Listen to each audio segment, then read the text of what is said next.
Hello, and welcome back. Third day playing PalWorld. I've got nothing better to do. I had some stuff to do today. We were gonna take the kid 3 hours away. We got in the vehicle and so on the way up there, got a call from the doctor saying, "Hey, there was a mix-up. We actually don't need you to go there. Your visit from last time was conclusive enough. This was a misunderstanding. Sorry about that." It's like, that was over a month ago. You couldn't have figured it out before we started on the way up there? Whatever, okay. And got the concrete poured in the bathroom for the flange foundation for the toilet, so hopefully I'll have that done before too long. So, why not just play some video games? And I don't know why YouTube Studios is doing this. It's showing my average view duration as 9 minutes and 32 seconds. But it's showing my concurrent viewers as 0 and views as 0. So I don't know if anyone's watching on it. Someone's watching. Yeah, I don't know. Hang on. I'm gonna try something. I might fuck this up, but let's refresh.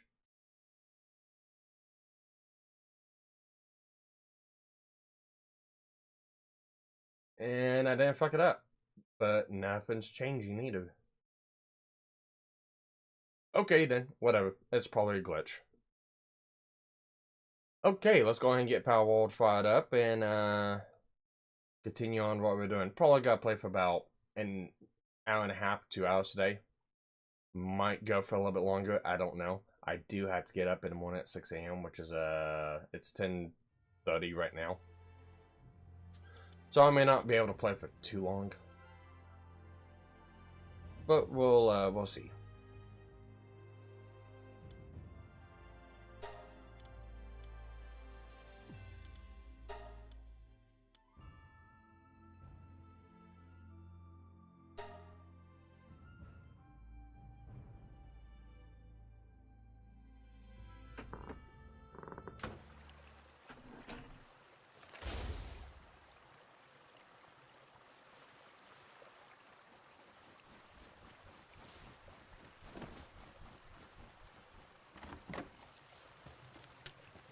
And my controller does this thing every time I turn it on. I gotta hit the controllers to get the thing to log on correctly.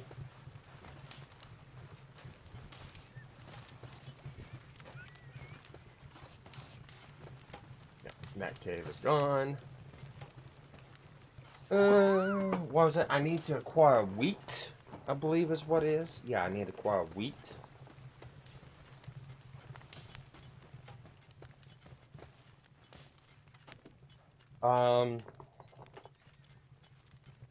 I am gonna change out you for you, because you mine.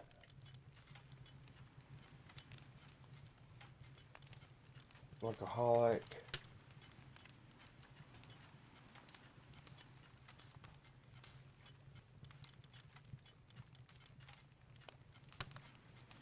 Passive skill runner.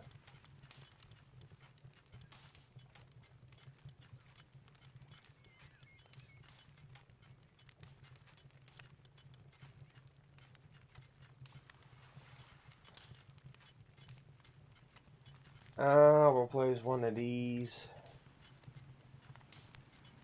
Blood of the Dragon. Why is Blood of the Dragon? Pacifist.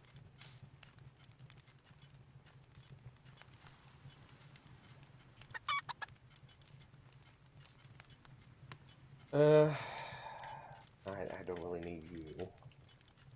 Put you there. I'll take you. Put you here.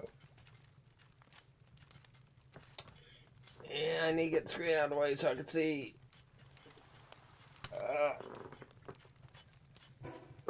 Shit, come on. There we go. Ah, yes. Sorry about that. Shadow Gal. Yo, Sparky. Finally catch you on my day off. Oh, yeah, that's your day off. Well, shit. You're not on my Discord, are you? Yeah. Hang on a minute. Let me do this. And I see Pins in chat too. Sporks! What's up? I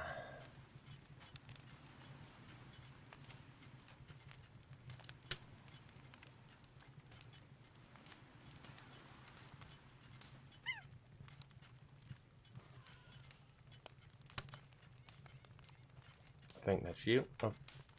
That's not what I wanted. Why are you doing that? Shit. I am not. I need to join. Well, the reason why I was gonna say I was gonna hop into VC. If you wanted to hop on, you can chit chat with me if you wanted. Because it's actually real boring when it's just me and no one to talk to. I'm in VTuber News Network. I know you're not in there though. And I don't have access to give anything out for that one. I'll join over into Robot Masters in my Discord. Now if I can figure out the invite button. There we go. Okay, sent.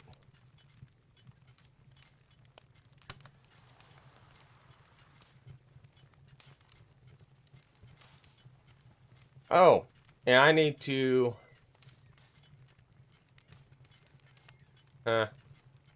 Oops.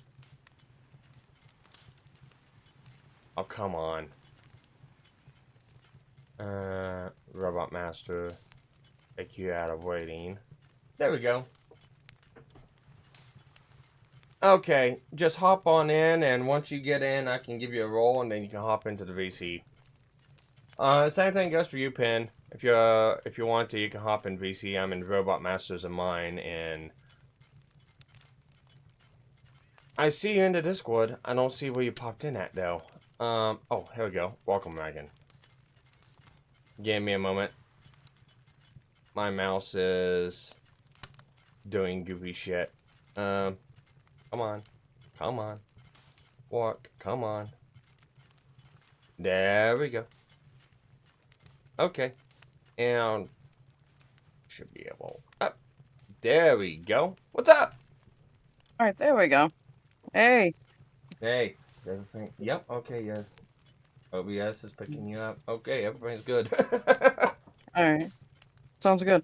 Do you want my Discord reactive little PNG, or you good? It's all good. I don't even know how to set that up, and frankly, after the Windows did an update yesterday sometime, and whenever it did that, it crashed my Bluetooth adapter cord, so I couldn't That's weird. connect. Yeah, I couldn't connect my controller up to the computer. I spent like an hour on stream trying to get the controller working before I could play the game yesterday. So.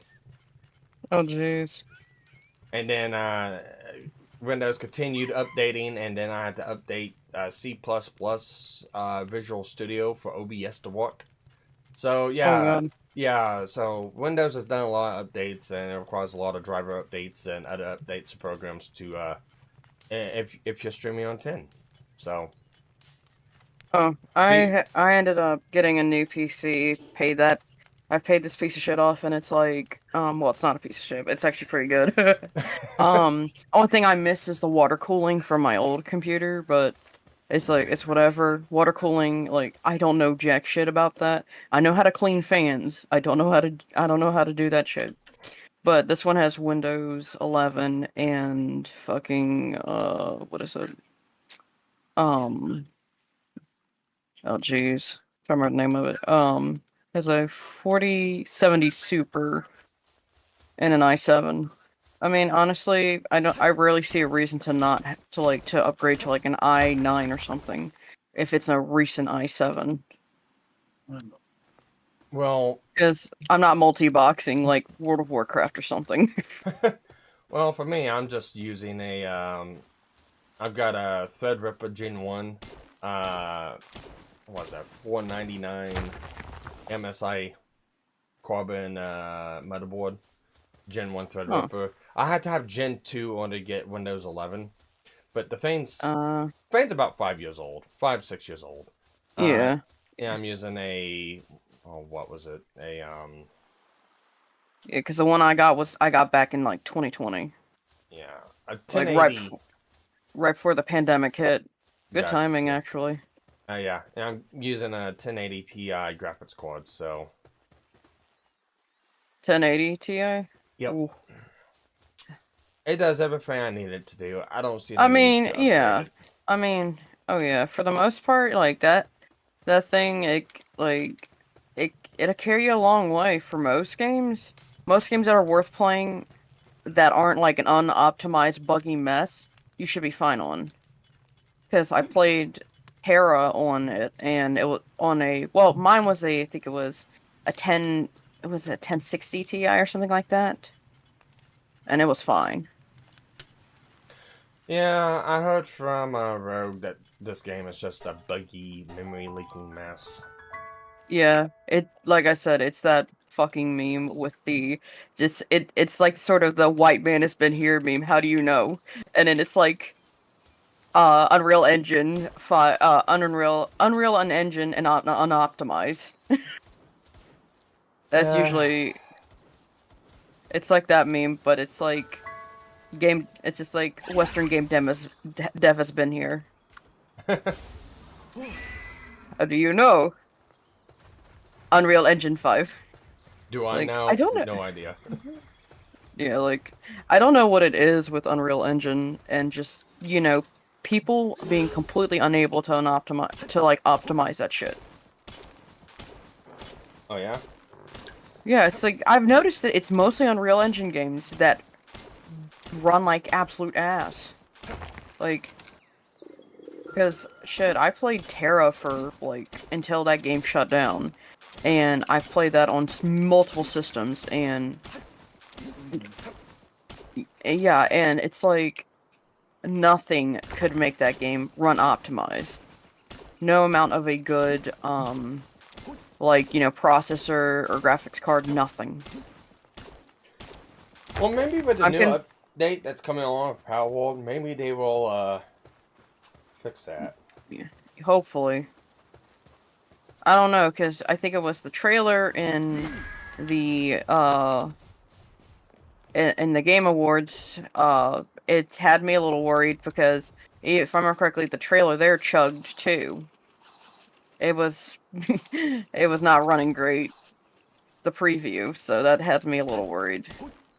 Yeah, I don't know anything about the new update. I don't know if it's gonna fuck current gameplay up or if it's gonna adapt to it. I don't know. Yeah, I'm more of a type of person that when a game gets an update, it adds on, it doesn't make me change the way I play entirely. Like, because I play, like, I mean, I play a lot of games like Stardew Valley and stuff, where it's very chill and the add-ons just give you more content to work with Yeah. and optimize, what you're doing. Oh yeah. Hang on a minute. Pin Sparks. If you use an OBS, you can add in Discord reactive images via browser source. Your friend there should be able to give you the URL. Um, Pin. It's not that the fact that I can't. It's the fact that I don't want to. Because I don't want to fuck with it right now. I I had Understandable. I had to fuck with everything yesterday, and I actually had to fuck with a couple things today just to be able to stream. So I really don't feel like fucking with anything else.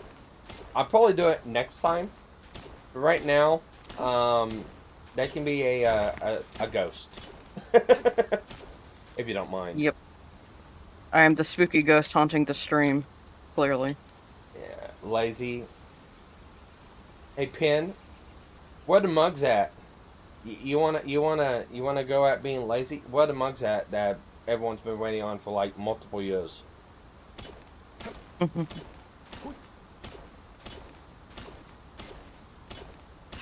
Alright, I think Inside that's joke. all. Uh, trying to Right. find this last one. If Pin wants to explain it, then I'm more than glad to come in and explain it. Sounds good. Oh, I screwed up. What happened? I mind too much. That shit happens to me all the time. Where the fuck is this last one?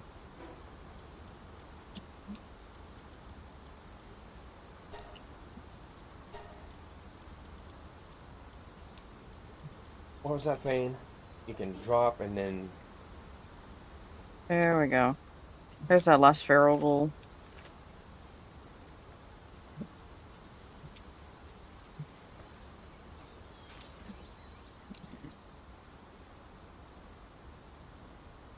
Alright. Payne goes, you don't have the right to ask for mugs. I don't have to explain shit to other people it doesn't involve. Well, Oh, okay. okay.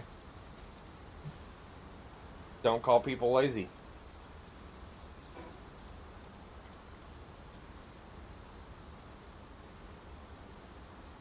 Let's see. No offense to your friend, but I will fight you, Sparky. That's like a fawn in the wind.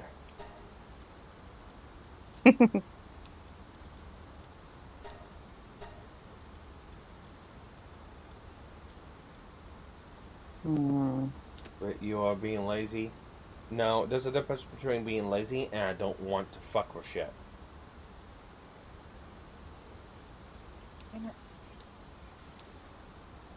I don't want to fuck with shit because I don't want to screw something up.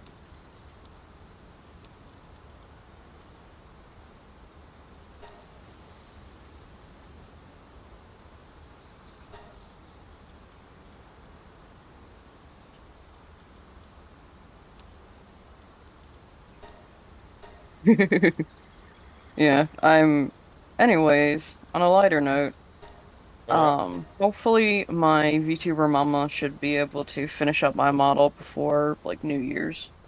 Neat.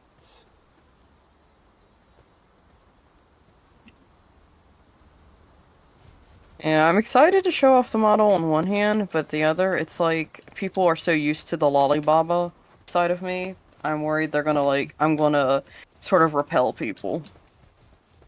But at the same time, it's like, I really like the direction I'm going in on personally, so I don't know. I really don't think you're gonna drive away people. Like, I mean, I'm still the same, like, you know, smug little shit. Yeah, let's see, let me go over here. Alright. Okay. Oh no, I'm probably just really anxious about the whole thing. Ah!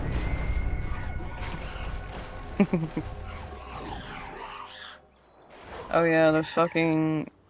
Oh, you hit one of the nests. Oh jeez, those are like... Yeah, obnoxious. I didn't know about the nests. Oh, you're good, just collect the eggs and lug it. Yeah, Honestly. well, I already died, so... Oh. Oh, my bad. I forget that there's a delay between stream and...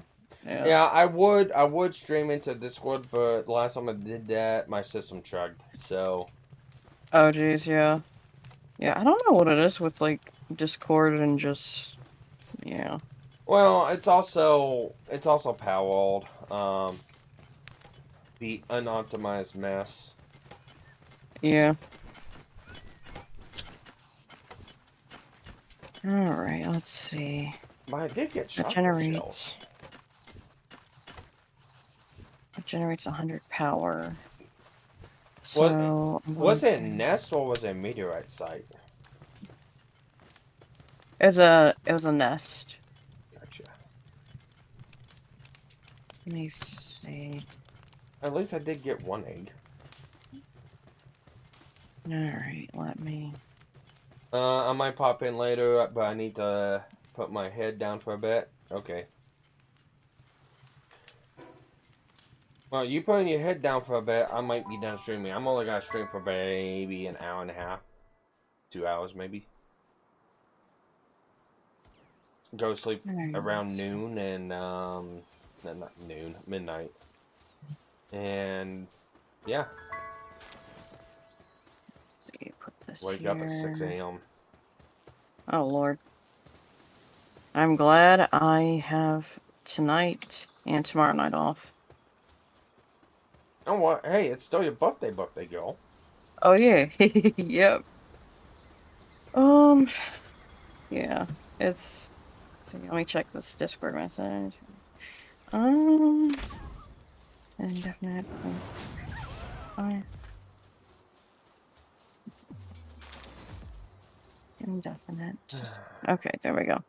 Yeah, I went out bowling with some pals and that was fun. Oh, I tell cool. you what, the little girl and her parents and all that, like this little girl was getting less gutter balls than I was. It's like no, because it's like I'm aiming. It's just like okay, my brain thinks okay, it's going to go this direction. The ball, no, fuck you, Spider-Man. I don't know. I don't know what it's doing, but it was doing something, and it wasn't doing what I wanted it to. Okay, I guess the nests are randomly counted in. Yeah, Alright, I so believe so. if you don't get them, they disappear.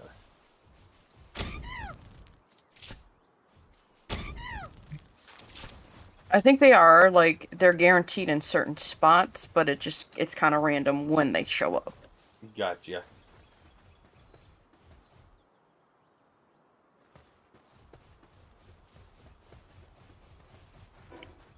Oh Lord, that one's gonna blow up, I think. No, okay, we're good. Alright. Yeah, don't mind me. I'm playing what Bull refers to as slop, aka That's all Fallout good. 76.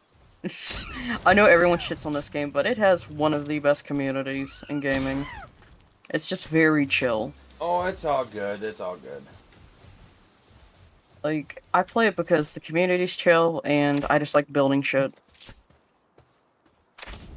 And, well, let's just say I didn't appreciate getting jumped at Quarry Junction every 5 fucking minutes.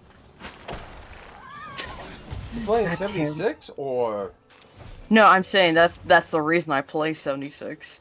Because I I was gonna say. fucking suck at like Fallout I was gonna 4. say I mean, Coy Junction. Sounds like New Vegas yeah. to me. Yeah. I was saying no. I mean, and yeah, with New Vegas, I'm dog shit at that game. Like, I don't know what it is. It's a good game, don't get me wrong. I'm just not very good at like games like New Whoa, whoa, Vegas. whoa! Run away! Run away! Run away!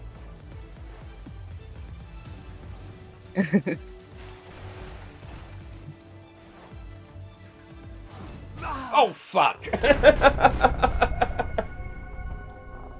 Alright, let me get this started. Alright.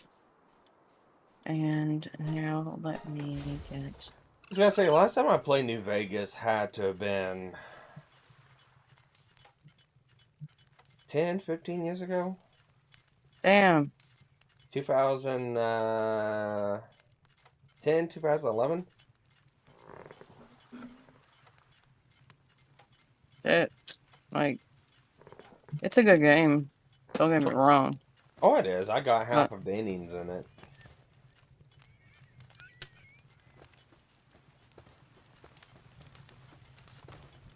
let's see. It's just like, say, the lighting between New Vegas and 3 makes it almost impossible for me to see, even when I turn up brightness and everything. Because I'm pretty much blind. I always turned up gamma on my TV. Let's see. Yeah, let me see. Okay, so I got those running. Now I just need to get... See, now I need to go to the next gathering spot. See, I think that one is... Yeah, if I go to the homestead over here.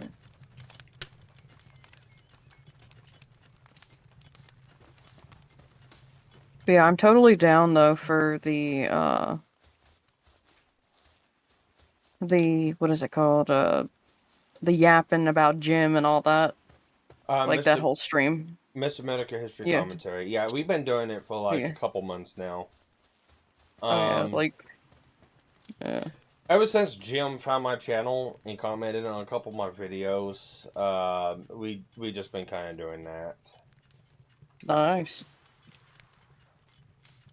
It's amazing when you make him sing a duet with a rabbit. It gets his attention for some reason. Yeah, I'm told though that Jim like under on the like Jim quietly enjoys VTubers. Oh, he does. Like Uh, he's he, definitely a Peppers fan. yeah. Absolutely. Well, he likes tormenting Pippa. Like, Oh one Lord. a lot of other people do too. But Yeah. if I remember right, it was Jim that got the whole feet thing and armpit thing started with Pippa. Oh no. God damn it, Jim. Yep.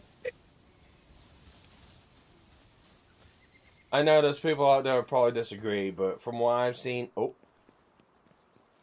need to go that way. But from what I've seen, that's kind of how it started in my book. I mean, I wouldn't doubt it. Jim kind of has that effect on people. Oh yeah.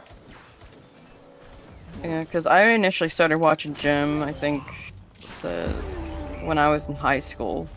And this was like during, I think it was I'm pretty sure it was during high school, or I was just getting out of high school.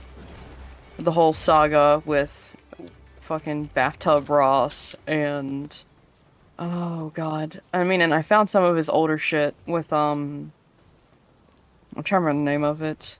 That one fucker, Nick Bate, yeah.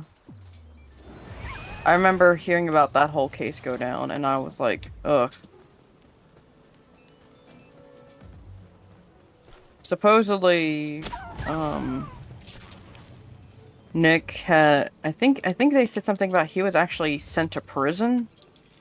Like, um, the, lockout boards or something like that had ratted on him or something. I can't say for certain, though. I'm not entirely And, sure what happened that whole deal.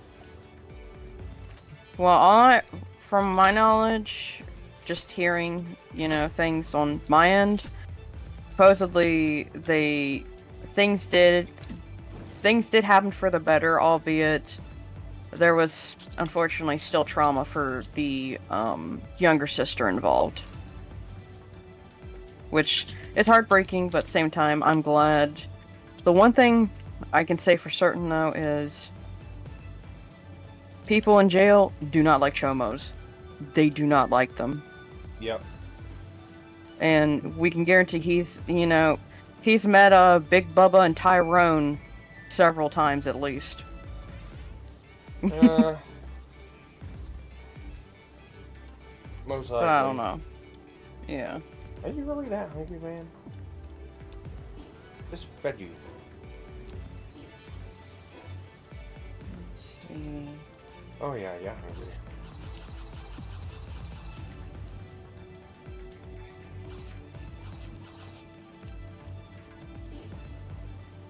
Yeah, I actually, with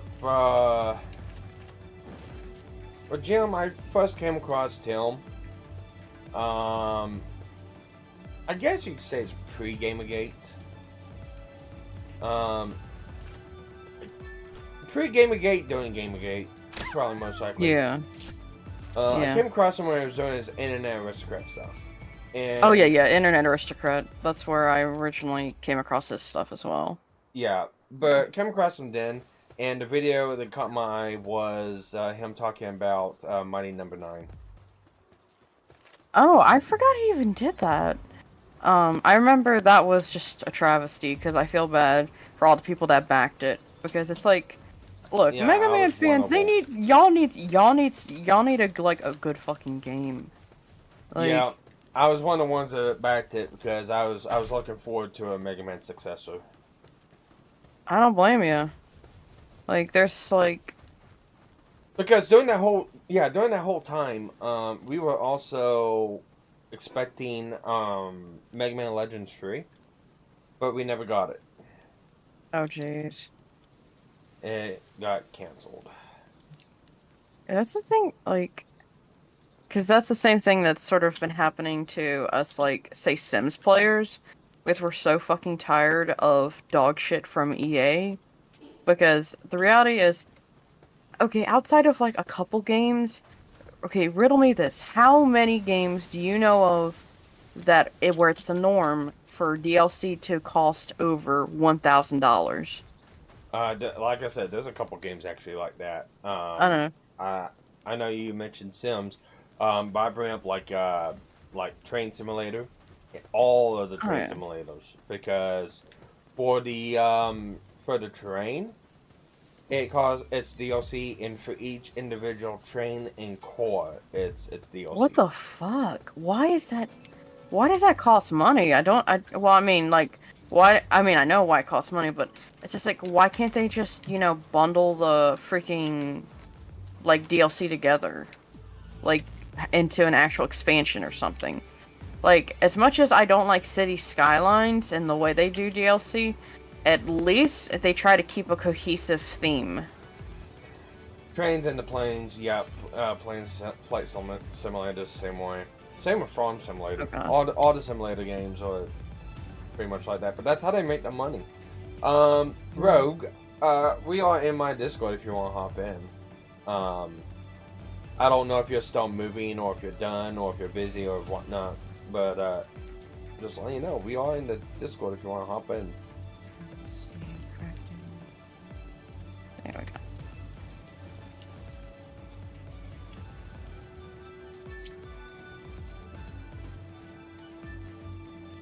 Money, yep, I know. And it Yeah. sucks that games are like that, but that's 100%. That's all it's about is money. Yep. It's heartbreaking though, because it's like I grew up on The Sims. Like my dad played that shit when he wasn't busy, like with all the other usual nonsense of being a Marine. And we'd just sit in the I would just sit there and watch him play, and then sometimes he'd let me play, and then I got The Sims 2 as a reward for getting straight A's. And I think it was middle school, and then the usual building up that progression, and then it's like Sims 4. I remember I pre-ordered it and everything, and then I played it for like 2 hours, and I'm like, this game's ass, and I went back to 3 instantly. Now, mind you, 3 ran like dog shit on my laptop because I had one of those laptops where my parents didn't quite comprehend that the um what is it called? That an Intel Celeron is not good. Like, but Hello, then Rogue. again, hey, Rogue. Hello. How are you doing? Well, I'm doing Okay, good. that's good to hear. Um, Rogue, I made a executive decision. I Oh God, you invited make executive decisions. Why do you do such a thing? I invited Shadow Girl on to join us for Mr. Medical history commentary on Mondays. Okay, Uh, I don't. Again, that I because don't care. Honestly, you I you you know, can invite whoever you want.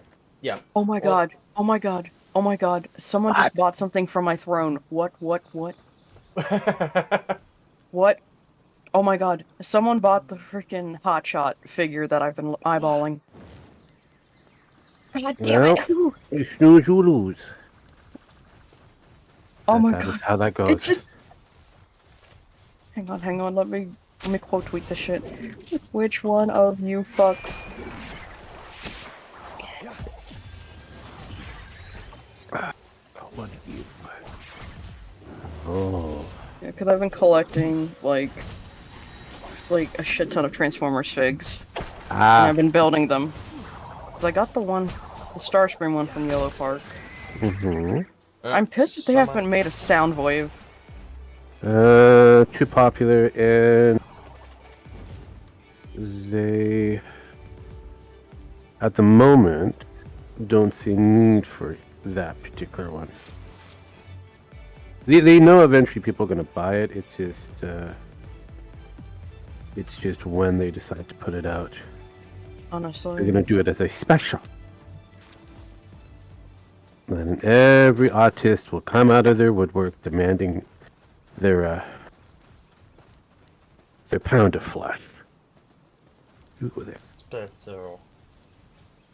No, I don't want to sit still. I said special. I've always been special. I'm autistic that way. But I understand business. Which is kind of scary. Kind of scary. Kind of scary. Is that a cave? It is a cave. It's always a cave.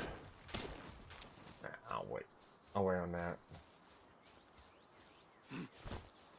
Yeah, as for the Medicare thing, I'm not abashed of having an additional person. Yeah.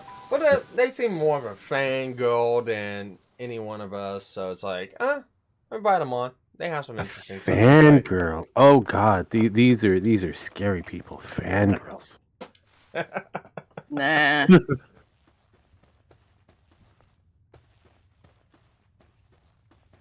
That's how Jade started, as a fangirl.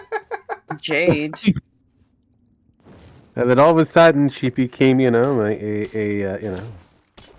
secret mistress, and then all of a sudden she became a wife. Who knows? And then yes. And then there was that infamous Google get together, the Google Hangout. The Google Hangout that I was privy to. Yes, where... I'm curious. Oh, well, that particular hangout got a little finger action going. Oh, God. Oh, yes. And it was live. Holy shit. So drunk Jade and drunk Jim are just chilling. And Jim gets a little, finger crazy, and Jade starts getting a little giggly, and then all of a sudden he finger blasted his gal on stream. Yep. That was the first get. Damn. That was the first get together too. Yep. God damn. Actually, they actually got together for a couple of dates before that, but yeah. So yeah, he did it while everybody else was able to hear it. I think it was I think Ken and Paul was on it. I know, but I forget if it was an open conversation, so they invite people on, or if it was a private chat about something. I forget. You know what? It's not hard. We have links to that particular one. Eventually, we're gonna have to get to that one. Oh Lord. Oh yes. Actually, I think so. In J Rune's documentary that they did on Medico, the new one that just came out, they referenced that stream. And it was a stream, and that's actually the stream. That was the turning point of whenever, I think Brian or Ken and Paul turned on Jim then. King, yeah. And that's also the stream where they tried to call him a Nazi because he made a lot of jokes of stuff. Yeah, but then that's Jim. Oh, please, not. Like, these motherfuckers wouldn't know a Nazi if, like, the fucking Gestapo knocked on their door. That is very true. Like, that is. But yeah, no, I remember that one. But like I said, I couldn't remember if it was an actual official stream or if it was just a little hangout. But it all is what it is. It turned out very well for everybody else that got to listen. Like, yeah, I don't know. I don't know how Jim does it, man.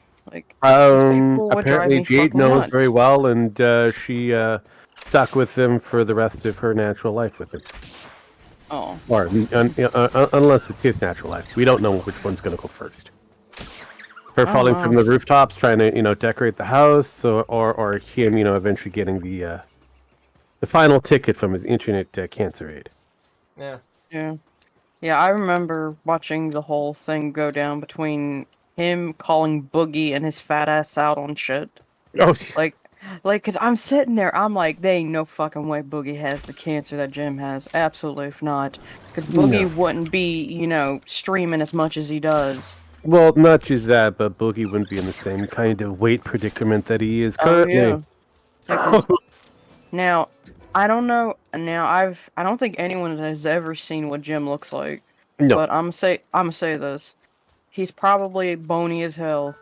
I wouldn't put it past it by now. I mean, Because now I don't know if Jim has decided to get chemo or anything like that, but I remember he can't. All right, so because of his condition, because he also has Hashimoto's and Right. a autoimmune disease, Mhm. oh he jeez, can't get it because Yeah, it will kill him. he's yeah, So I can see. the treatments for everything else he needs to get, he can't get because of cancer, and all the treatments he needs to get for the cancer he can't get because it'll kill because him of because the of the other stuff. other Yes. stuff. I I'm reminded of the whole shit that goes down when it comes to being like immune compromised. I know how Yeah. that shit is. And it's like it can make finding meds a pain in the ass. Oh yeah. Oh yeah. Which It is just why makes he's so on the alternative meds and all that. So I he's mean, become a human guinea pig. oh yeah. That's just how it is when Mhm. yeah.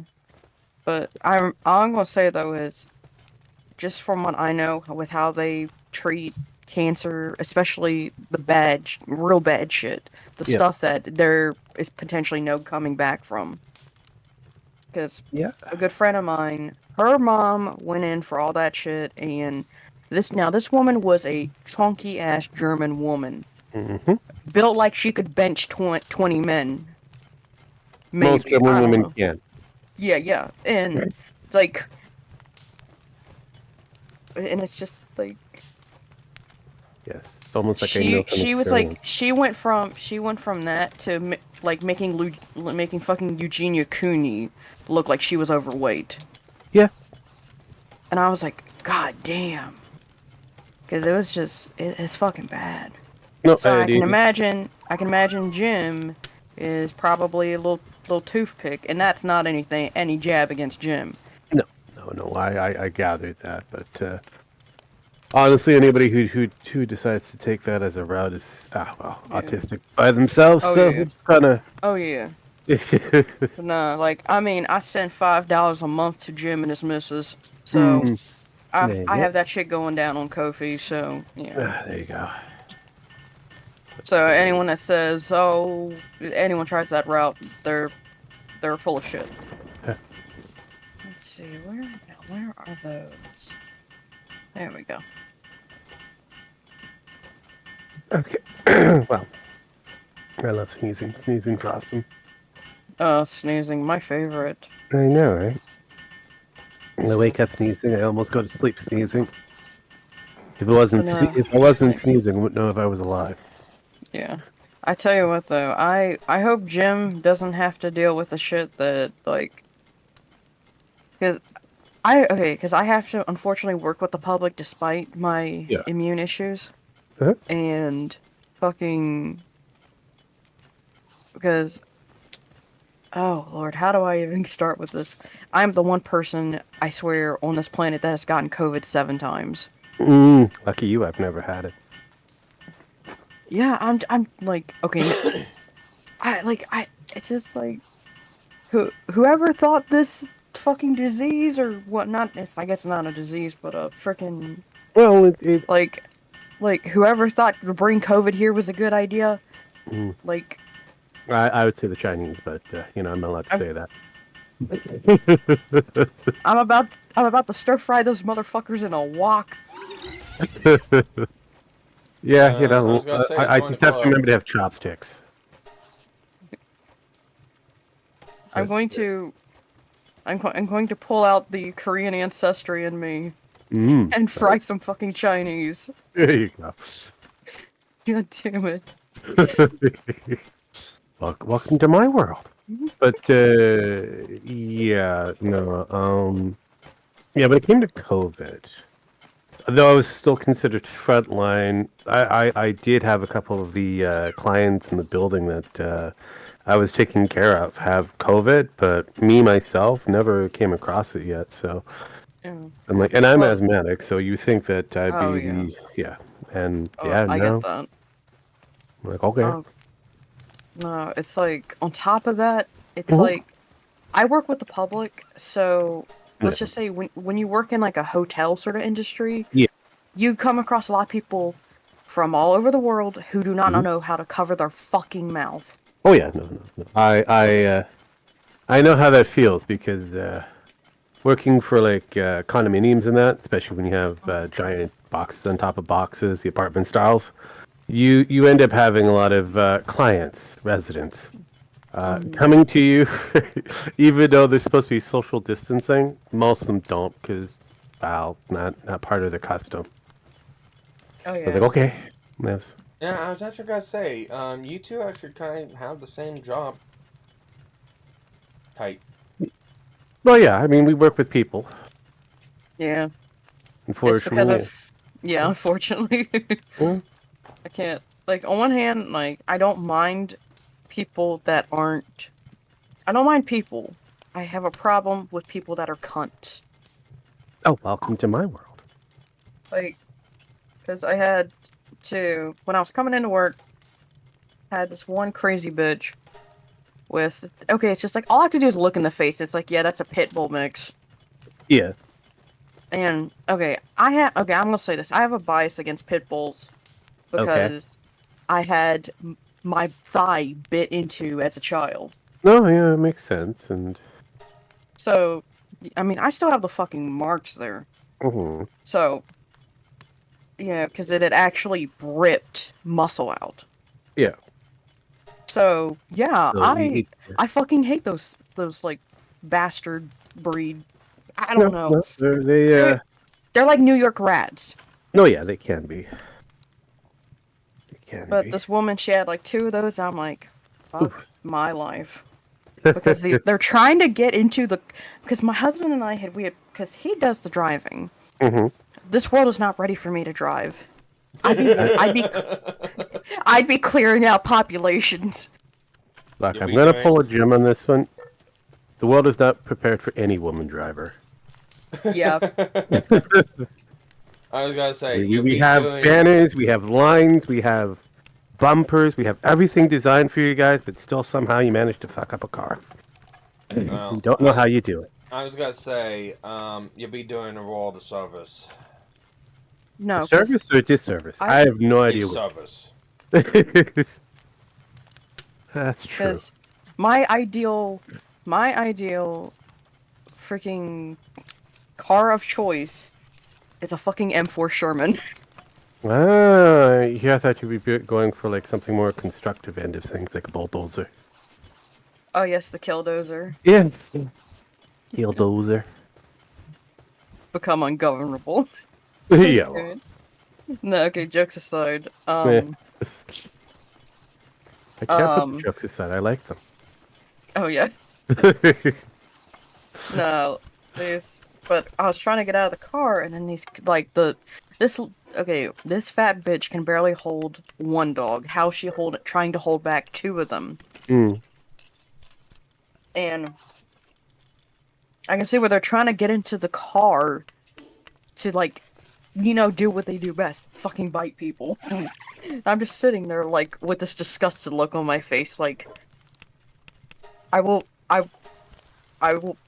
end your dogs. It's like, look, I come packing. I don't play. Hmm. But, yeah, so I had to wait for her to go to her room before I could even get into the fucking lobby to swap shifts with my coworker. No. And my coworker just gives me the same look and is like, that I gave the woman, and she's like, yeah, this lady is like off her meds or something. She's off her freaking mood stabilizers. And I come to find out a local church paid for her stay there.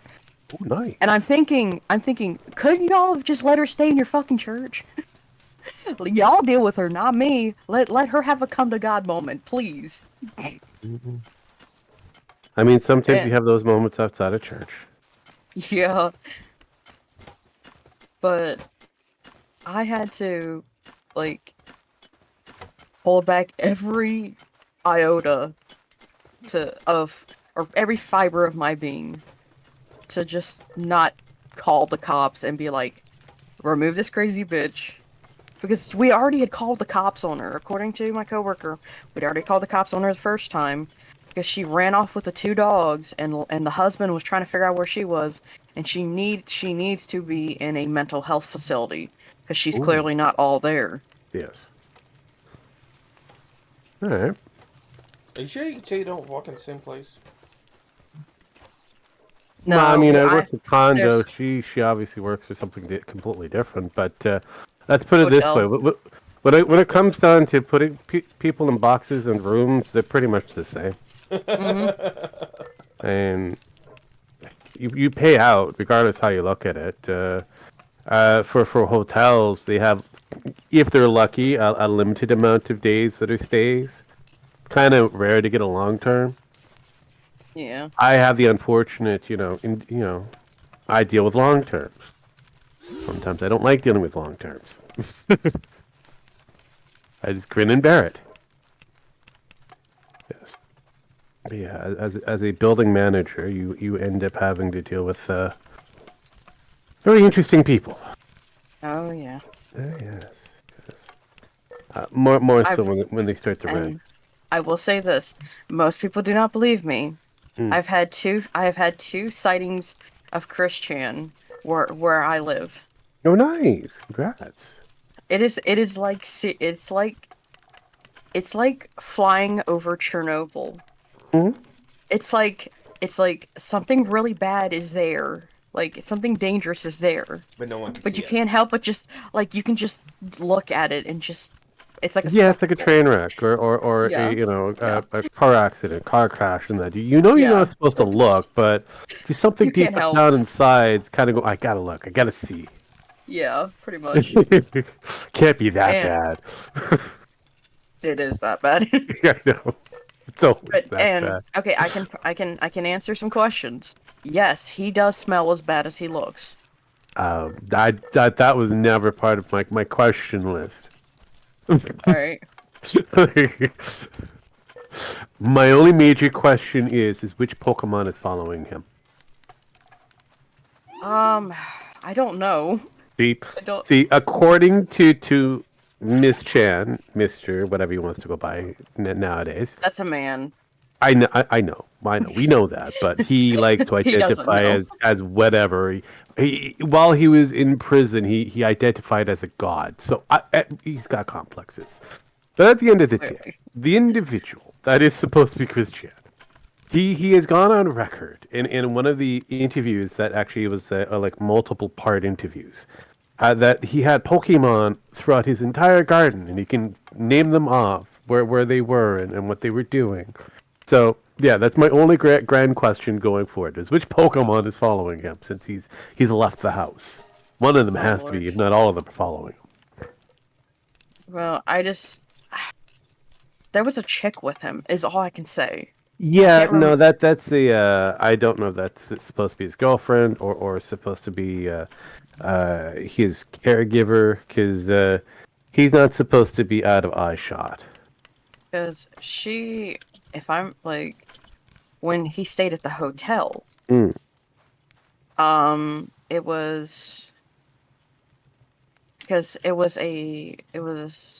they wanted a room with one bed. Oh. Yeah, that's why I said I'm sitting here like, dear God, please do not let this thing breed. Do not. I don't think he's got the capability, but you never know. If Barb had any brain matter left, she would have had the state sterilize him. Yeah.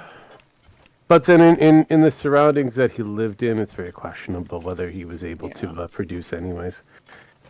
Yeah. Yeah. I think he was kind of in amongst things that would have sterilized him anyways, or at least reduced his sperm count heavily. Oh, yeah. Because, well, Barb was a pack rat. Yeah, and hoarding situations. Mm-hmm. Yeah. From my knowledge, hoarding situations often, on top of having autistic children, produce children that probably shouldn't be seeing the light of day. Correct. Because I will say this, my younger brother is also autistic, and his mom wasn't the best. Now, thankfully, the worst my brother is racist. Okay. Thankfully. Well, that kind of comes to some degree of core for autistic children. They just say whatever they want to say without any, Yeah, because backing. when we went to DC, it was me, my dad, my brother, and my grandfather, and then my other two younger siblings, and we're all me and my brother, we're adults by this time, and the other two younger siblings, they're still minors at the time, and we were going through DC, and I'm trying to figure out which. I said, and I look and I see this one building. I'm like, I have never seen that building before. Dad, what is it? And he says, before he could say that's the African American Museum, my brother's like, that's the N-word Museum. No, and he just drops the hard R, and I'm like, Brad, why? Yeah, why not? It's like, why not? Why not? I was gonna say, you don't know, but I'm a mixed breed, and I am black and white and that kind of thing. But I'm not gonna say I'm not gonna say you can't say that particular word. I'm just gonna say that hey, certain people won't take kindly to it, but it is what it is. But it is a very unique thing, just like all the other special words that we're not supposed to say, apparently, because they somehow hold power. If you keep them, as long as you keep it forbidden to be used and only used by certain people, that power becomes a little one-sided. But it doesn't mean the same thing what it used to mean. Oh yeah. Because I know people that use it as an everyday vernacular and camaraderie. So it's like whatever. But I have no qualms in saying it. So, but then I'm supposed to. I don't use it. I mean, pretty sure I do pass for it, but I'm not going to. That is See, that's the one thing I noticed about the American blacks back that way. It is because I'm Canadian, so it's a little different. Yes, I have relatives in places in Georgia and all that different areas, but regardless of the fact, I've always come across that one where mostly the American blacks, and then again, it's a small population of them, especially in the more of the urban areas, as most like to call it, hood rats. They tend to get offended, but also not take offense to that word. It's very interesting, that dichotomy that they live in. And when you get an African, and we're talking about an actual black African coming over, not knowing exactly that terminology whatsoever, it's completely different for them because the way how it happened in the United States, continental, kind of was different over in Africa. So they don't have the same reaction. No. You got Edward Delphine chat saying hi. Hi, man. Hi, I could see it. I was going to say hi, but I got, I got my race card going. I love it. Yeah, I don't know. It's ridiculous. It is. Because it's stupid on one end how we're supposed to treat certain words with kid gloves, but other words are allowed. Like for example, it used to be that you could call somebody retarded. Not necessarily, calling them that's what they are. My brother is autistic. He calls himself retarded every now and then. But I call myself retarded. And I do retarded things every now and then because I tend to be slow on the uptake. But that is basically what it's supposed to be, retarded slow. But for certain individuals out there, mostly on the left-hand side, they get really upset when you start using that word. And I have no idea why. Because they're willingly to use that word on anybody else, including calling Nazis and a few other different things. And I kind of go, Yeah, it makes you scratch your head. It's like, right? I thought you said we couldn't use that word. Why are you using that word? Because he is. Oh, do you know? What magical device do you have that I need to know that gives you the, do you have like the Romperoo magic mirror? Yes. For most Canadians, it was a children's show where the hostess would hold up a mirror, and it started off like a mirror at the back end you can see, kind of reflective. And then it would go into some kind of technicolor thing, and then all of a sudden it'd be just the outline, just the mirror itself would be missing, so you can see through it. Once you name all the kids that were supposed to be there for whatever show, so yes, it was. Up here we had some very unique children's shows. Hey, trust me, we've had some weird ones here too. Oh yeah, no, I get you. Captain Kangaroo and a few others. Yes, yes. But no, I mean that is something that we both kind of share. The autism of or the tisms of those who are on the extreme left. Very fun to watch. Oh yeah. To watch. Yes, because the funny thing is with me is I'll say this: I'm probably not the only one out there, but sometimes I feel like it. It's like I don't really fly right or left. I just see something and I'm like, point at it. I'm like, yeah, that's retarded. Yeah, no, it's more of a centralist kind of point of view. You can't really. No, I'm not like. Well, you're not going to be like fence sitter like Dev. Yeah, no. I'm no fence sitter like him.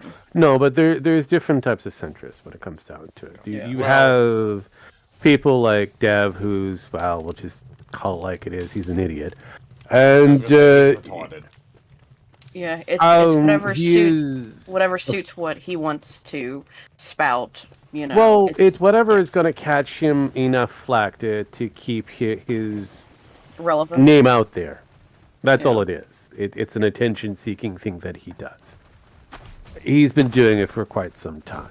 So it's like, I'm not shocked when you have people who kind of befriended him, and you kind of have these other who are going at these people who have befriended Dev, and they kind of go, what are you going to say about him? We've told you he's like this all the time, and they come out going, what can we say about Dev? Dev is Dev. He's an attention whore. He's doing what he does. So, yeah, and it doesn't help that he's also Canadian. So. Oh yeah, Canadian definitely contributes to that. Yes, I know. I believe, if I remember correctly, Dev is on the east side. I am far on the west side. So we will have feuds every now and then, because most people in Canada hate anybody from the Ontario or the Quebec area. One, because they're the largest population. Two, they're the oldest provinces to exist. Basically, they're the foundation of Canada. But they think that they know everything that's going to be, that's going to be good for the rest of Canada. And unfortunately for them, that's not the case. Yeah. So it's like United States. You end up either having to deal with a small population like New York, trying to run you guys' direction, or you may have DC being DC as it is. Then you'll have like California trying to get involved in things. They're the first people to the Californians are the first to run their mouths. Yes, and the Floridians are usually the last ones, but they're full of crazies. I don't know. I think I trust the Floridians before I do the Californians. No, I agree. But that's kind of where you guys kind of sit on the Canadian spectrum. It's like, yeah, you have these different individuals that are just as special. Indeed. Yes, so it's like, okay. Nah. But yeah, no, the one I found funny, and it actually melted down the left up here, was when Trump said that he wanted to make Canada the 51st state, and I'm like going, go for it. But technically, there's 13. I know, I know. But I'm like, go for it. But there's people who got really antsy about that, or upset. It's like, why? It's a joke. It's a troll. He got the attention. And then Bernie Sanders followed it up with can we keep the Canadian health plan in that if we take them? So it was like they were trying to do a deal. It was hilarious. But no one really paid attention to that. It's like, oh no, Trump said he's trying to take over Canada. Are you sure about that? Because it looks like he's digging at Justin Trudeau, which I do on a regular basis. I call him Oh Justine. yeah. And And because he's the only woman that can rule the roost, even though he claims himself to be a feminist. oh yeah. So, Says like anytime someone says they are a male feminist, they are a walking fucking red flag. oh, I know, but yeah, I didn't vote for him, so I can't vote for him. So Oh yeah. that's the one thing that the most don't really fully understand up here. As we vote for the people, they belong to a particular party as a group. That group dictates on who's going to be the representative of that party. And on the liberal side, Justin Trudeau was given the leadership for that party because we vote for the parties and people that go with that party. So we don't vote for the actual prime minister. He's just there. So there's a lot of different checks and balances that come into play. Like, for example, the federal government being Justin Trudeau's party, and Justin Trudeau, the mouthpiece for that, the representative for the rest of Canada, they decided to go down one way. The provinces, all 13 of them, province and territories, will then kind of go, no, you can't, and here's why. And so they can supersede some of the stuff that he wants to do, and he supersedes on certain things that they can do. It's like he holds the coffers, we run the show. Yeah. That's how, and then it just kind of works its way down. And it's almost similar to your system where your president is he does have the power of veto. He will run certain things through very quickly based off of the pen, but he still has to go through the House, the Senate. Yeah. To get certain things. Like, you can't just go to war. Nope. You have to have, two parties to agree to this. So the House and the Senate have to mostly the Senate has to agree, and they're not on board. You guys don't go to war. So it's like, okay. Pretty much. Same dealio up here. Trudy can say what if he was to say it, but until the House and the lower and upper say to go for it, or until the provinces, in this case, the other check, say you can do that, they can just try to go, you could do that, but you can't do it here. Good luck with wherever you want to put that. Yeah, that's the thing. I don't understand, like... Oh, jeez, how do I word this? Go for it. Word it any way you want. Like, I don't understand, though, how Trudeau has remained in power for as long as he has in Canada. As far as I can hear, people fucking hate him. Yeah, the reason of why he's in power, and that he's been in power for so long, is because of at least two provinces. Two. Oh, okay. So that sounds like here in where the state I live in, where essentially, okay, most of us here are little country bumpkins. We're rootin' tootin' gun shooting. And the thing is, well, essentially, it's like one or two counties that pretty much dictate whether we are blue or red the following, like, presidential election or whatever. Yeah, no, that sounds about right. Unfortunately, this year, because, I mean, we've been kind of, like, was it the 2016 elections, we were blue. 2020 elections, we were red. This year, we were blue again. Nice. Congrats. You're just all over the place. Almost like a purple state. Yeah. But, it's like, we're all just trying to figure out, like how we deal with this specific, because that's the problem with the U.S. is all you need to do is have a bunch of liberals packed in one spot. Correct. And they control the whole fucking state. Yeah, well, for us, most of our liberals are packed in at least two different spots. The majority of them. One happens to be Ontario, which is a very large nation by itself. And Quebec, which is mostly French people who think that they speak real French and have been ostracized by the actual French for over 150 years. Okay, I can tell you this is someone that has to deal with for some reason they keep coming here. I'm like, go. I'm like, go back to slurping your snails or whatever. Yes, that's basically what. Yeah. Yeah. Yeah, and they we've been getting a lot of them as tourists here, Mm-hmm. and they complain about the U.S. and I'm like, then why don't you just go back to Canada? That's because they like to complain. Yeah, honestly, I swear to God, that's like the only thing that the freaking French Canadians. what's it called? French Canadians are good You at. call them Quebecois, but Quebecois. yes, it's regardless French Canadians. That's basically what they Yeah. are. Yes. Yeah, that's like the one thing they're good at is Yes. complaining. Well, I mean, consider this. This is something that doesn't make any sense. So, they actually have a party called the Bloc Party. They're a separatist party. Of course they are. Of course. So they want to separate from Canada, and so that party only represents Quebec. No other area of the Canada, just Quebec. And somehow they have a seat at the table. Okay, so it's like why? And if they end up having political leadership, the word is if, because the chances are almost like astronomical. But let's say it happens one day, they're just going to do whatever's good for them. pretty much.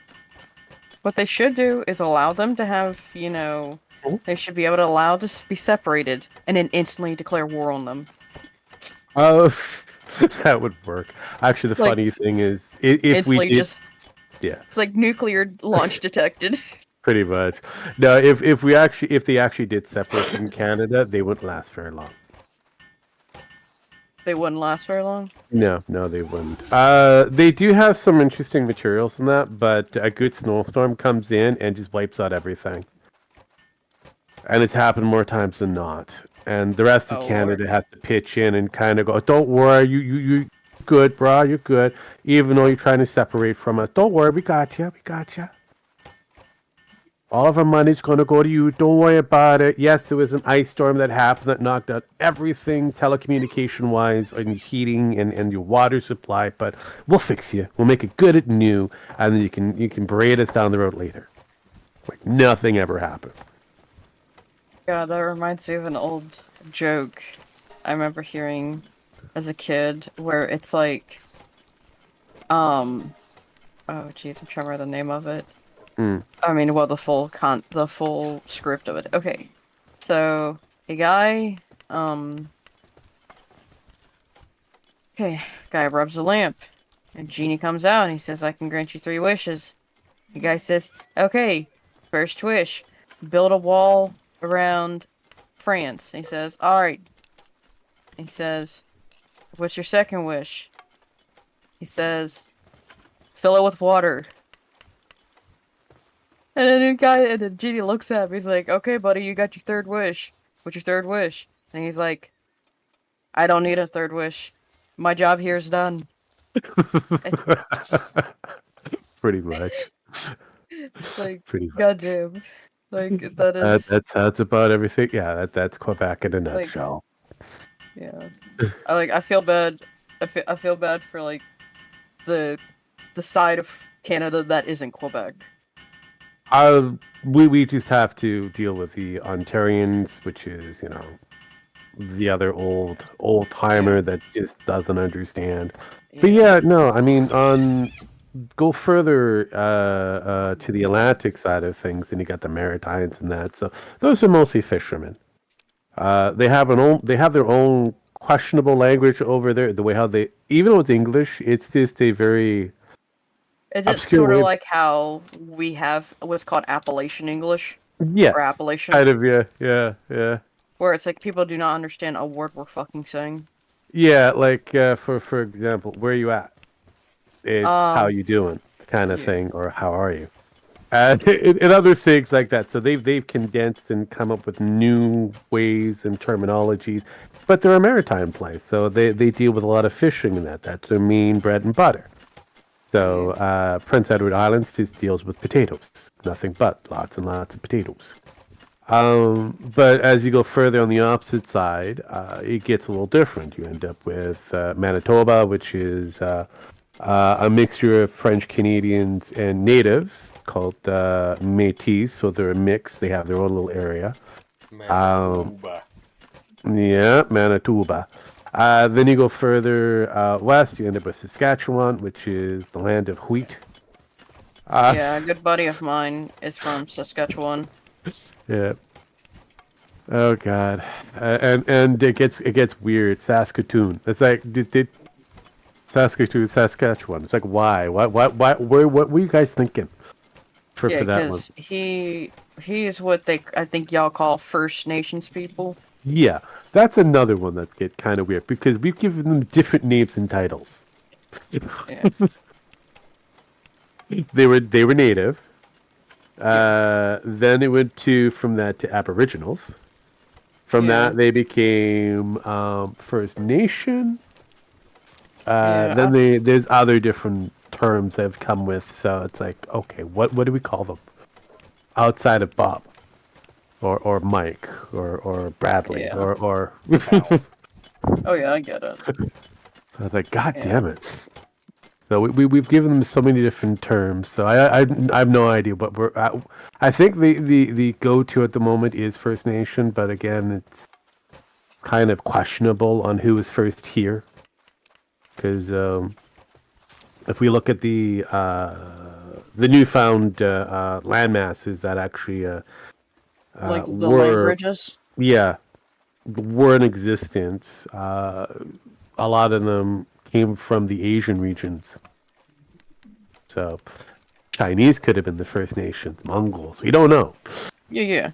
I mean, technically, for all we know, they probably ended up there and then it was just cold as fuck, so they're like, okay, God damn it.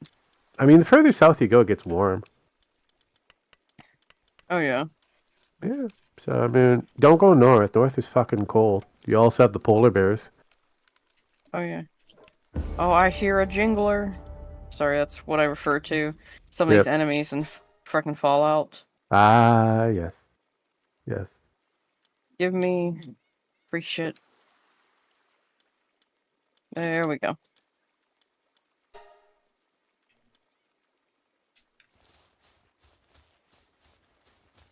Let me find these. God damn it, what keeps shooting at my shit? Quit hiding, piece of shit. There's always one that's hiding. It's got really good marksmanship. Yeah, it's just like he's just hiding in the back, and I'm like, get over here, you piece of shit. Mm-hmm. To answer your question earlier there, Sparky, the move is kind of done. Just a few things that need to be brought over and cleaned and painted, and we're kind of done. So I'd say we're close to like 80 to 90% done. Sweet. Yeah. That's also, sorry if I've kind of taken over Sparky. It's fine. He does this all the time. He tends to be kind of quiet, and we've got to fill the dead air. He's learned from Tonkasaw. Fuck you. Find other people to I help am not along the way Rolling to fill the dead air spirit. Look, as long as you're not trying to, tame the Iron Buffalo, you're fine. Yeah. I used to talk to Tonkasaw a long ass fucking time ago. Okay, that is a name I am familiar with, but I cannot remember who or what he does. Internet tough guy. He started off as a really good, interesting shock jock that was kind of helped create the internet blood sport and a few other different things. So he was mostly right. It was him, Andy Worski, and you got it. Ralph. Yeah, you got it. You're the ballpark now. Then all of a sudden there was the fallout, and then Tonkasaw decided to play the internet tough guy, and then Andy took up the cocaine Andy, as I like to call him, still is. Took up the band and goes, I'll fight you. And so the Canadian autist that he is decided to get rid of his drugs, get into the more of the mixed martial arts, thinking that it was actually going to be, the square, the octagon that they were going to go into. They got everything ready to go, and well, Tonka never showed Bitched up. out, didn't he? Yeah, he did. He bitched out. Though the funny thing is if you listen to a lot of his other shows prior to that, him spouting off his mouth of wanting to beat up Andy, he's also saying that he'd never be there. It was just what it was. He He's was not talking out going. both sides of his mouth. Yeah, so which seemed very native, even though he's not native. Fuck you. You're Hey, Cherokee. You're a special type of native. Hey, I'm more native than Tonkasaw is. I know, like I said, that's why I said native but not native. You're truly native. His native is Henceforth, the non-natives, they talk out of both sides. They tend to do that. Yeah, his more native is on the line of Elizabeth Warren native. I thought he was Hispanic. Yes, I don't think he is. can. I don't think even he knows now. Yeah. Well, the thing is, what was it? He's native on one of his family's side, but they can't prove it because the role fucked them over and then it recognized them and blah blah blah. And he's went into it in detail with me, but it's like it's not that hard to prove it. No, It's harder. I say it's not that hard to prove it, and it's because my dad, before he passed away, proved the nativeness on his side of the family, and him and his great grandfather was adopted, and we were still able to prove it. Yeah, it's not difficult. I mean, it just takes a bit of genealogy and a few other different things. But again, it's just time. Yeah, I'm gonna need to sift around and figure out what's going on. Yeah, no. On my end. Because my mother's adopted into the family that we're in, and the adoptive grandmother thought that she had native blood in her, and it was found out that no, it was complete lie. She was talking out of both sides of her mouth on that one. But yeah, she tried holding on to that a little bit until she found out that no, she's just all Scottish. Lots of bullshit. So it's all good. As long as you can get birth certificates, marriage certificates, and death certificates, and point to a member of your family through those that is an active role member, and that's the thing, they have to be an active role member. If you can link yourself to them through those three things, you prove your heritage. Pretty much. Yeah. We managed to figure out my grandfather was, well, my great-grandfather was white passing, as the people would say. Yes, that's me. Yeah, and we found that out, and he, because I found his birth certificate in his old, acoustic guitar when I was a kid. And, let's just say we don't really talk about it much in the family, because some sides of my family is Southern to a very uncomfortable amount. No, I get her. But yeah, no, yeah, because my mixed heritage is Black, German, Irish. But it's more, most people don't even figure that out for the most part because I'm so white looking to a degree, to a point where sometimes they kind of mistaken me for Hispanic because of the, either if I'm out in the sun for too long, I tan kind of oddly. So they're like, you're a different type of person because you're not fully white. What are you? And I always end up saying Canadian, which irks them even further. I eventually spilled the the beans and that, but it is interesting. Some figure it out quicker than others. But a lot of times, when you have those who are within the fair skin, and I've seen them, especially with cousins and that, to even the very dark skin, which you pretty much have to give them a handkerchief in order to find out where they are in a family photo, just in case, because they're so dark that they become shadows. Yeah, you end up having certain individuals getting really antsy on that one, especially with those who are very racial charged and motivated. Okay. Yeah, because the thing is, in my family, the reason we can't do this whole, the whole family reunion shit is because the old ones, because you get, when it comes to the, as they say, people of color and all that, the old people of color are chill. The young ones, they want to make everything about race. Yeah, I know. The young, and then you have the old white people, being racist for no fucking reason. And then you have the young people wanting to accept the new stuff and all that. That is Family reunions just do not fucking work in my family. I know. I get it. That deer is looking at you with a little disgust and disdain there. I know it's your deer, but Sparky, is looking at you. What the fuck you doing with those rocks? It's kind of like expected better of you. It's kind of like you. You're my co-host, but you still look at me with disgust and disdain. I do that with everybody, so just feel privileged, and you know, if I don't, then you have a problem. Very much. Yes. Very much so. One thing I learned of Rogue. Rogue is really an interesting person to have by his side. Not so much if you've pissed him off. Yeah, don't piss me off, otherwise I'll make your life interesting. Oh, Lord. I've made many people's lives interesting with or without having my intervention. Yeah.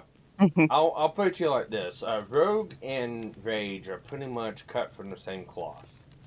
Interesting. He's from a Jewish cloth. I'm more of a German side of things, but sure.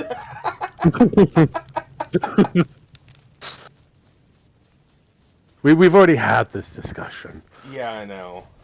So, he's just lucky I don't have ovens ready. Oh, Lord. I will dabble right into my father's genealogy as quickly as possible. I don't mind on that one. It's jokes, that kind of thing. But just in case it isn't jokes, don't be surprised that I might have a little camp somewhere for y'all. Oh, Lord. Shit, that reminds me of the old shit, like the old comedy skits I've seen with fucking Gilbert Gottfried. Yes.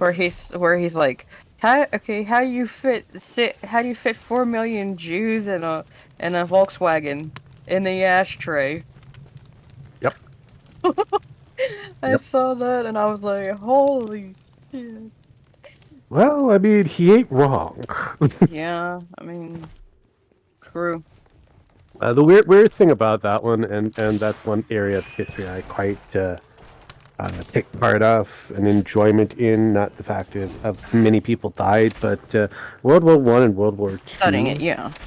It is a weird tragedy of a lot of comedy errors, and it could have been easily resolved if all of this wasn't planted on the Germans during World War I. Because they were the last ones at the truth table, and they got the bill. Pretty much. Which broke them. Well, I mean, same shit happened to them in World War One. Yeah, I know. Like, literally, from my knowledge of things, or at least my recollection, and of people explaining things to me, was the Germans were pretty pissed, and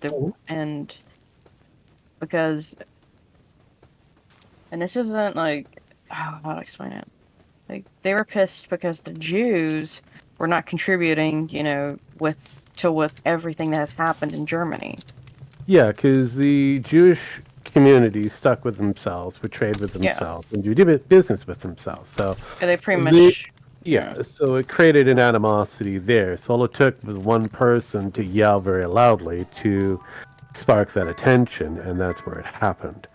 But because of the War of the Kings, we'll call it this, because that was basically at World War I, the War of the Kings, and so And it was basically one weird assassination that caused everything to go tits up because of because of all the deals that they had.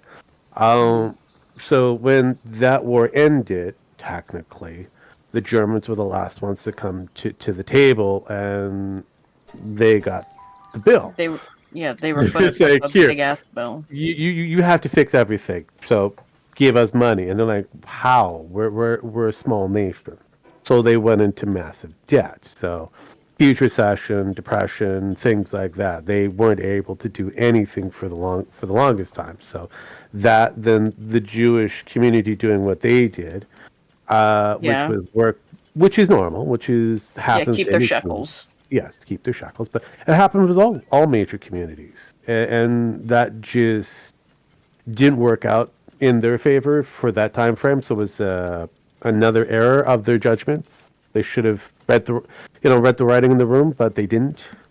They thought everything was going to go back to norm. It didn't. Then they had a guy with a funny mustache who happened to survive in World War One say, you know what? And kicked out of hard school. Yeah, pretty much. Yeah, the paper hanger that he was. And he ended up showing up at one little convention for the, what is it, for the brown shirts. And he said, you know what, I like where they're going with this one. Created an uprising, took it over, made it his own, and became a leader. Not a, ideal leader, but No, a leader but nonetheless. yeah, he turned a small little nation that was the verge of destruction and made it a huge superpower. Yeah. Now it's like I completely I empathize with what they were with how they were going through with stuff. I agree. Yeah. But again, it's like I empathize Yeah. on certain aspects, but I also kind of call it out the way it is. It's like going Oh bad yeah. decisions going across the board here. A comedy of errors is why I call it that. It's like it's a kaleidoscope of tragedies and stupidities and things that I tend to see chaotic laughter every now and then because it's just one thing led to another thing, which led to another thing, which led to Mussolini. Then Mussolini did a lot of stupid things. He ended up having his head removed and then served on a platter, paraded around, which was hilarious. Also, mind-boggling is like going, why didn't that happen to the other group? Because they created terror for certain areas of the Axis, and the multiple different betrayals it was like the Game of Thrones, just on crack. Oh yeah. So I was like, oh my god. But yeah, I have a weird morbid fascination of it.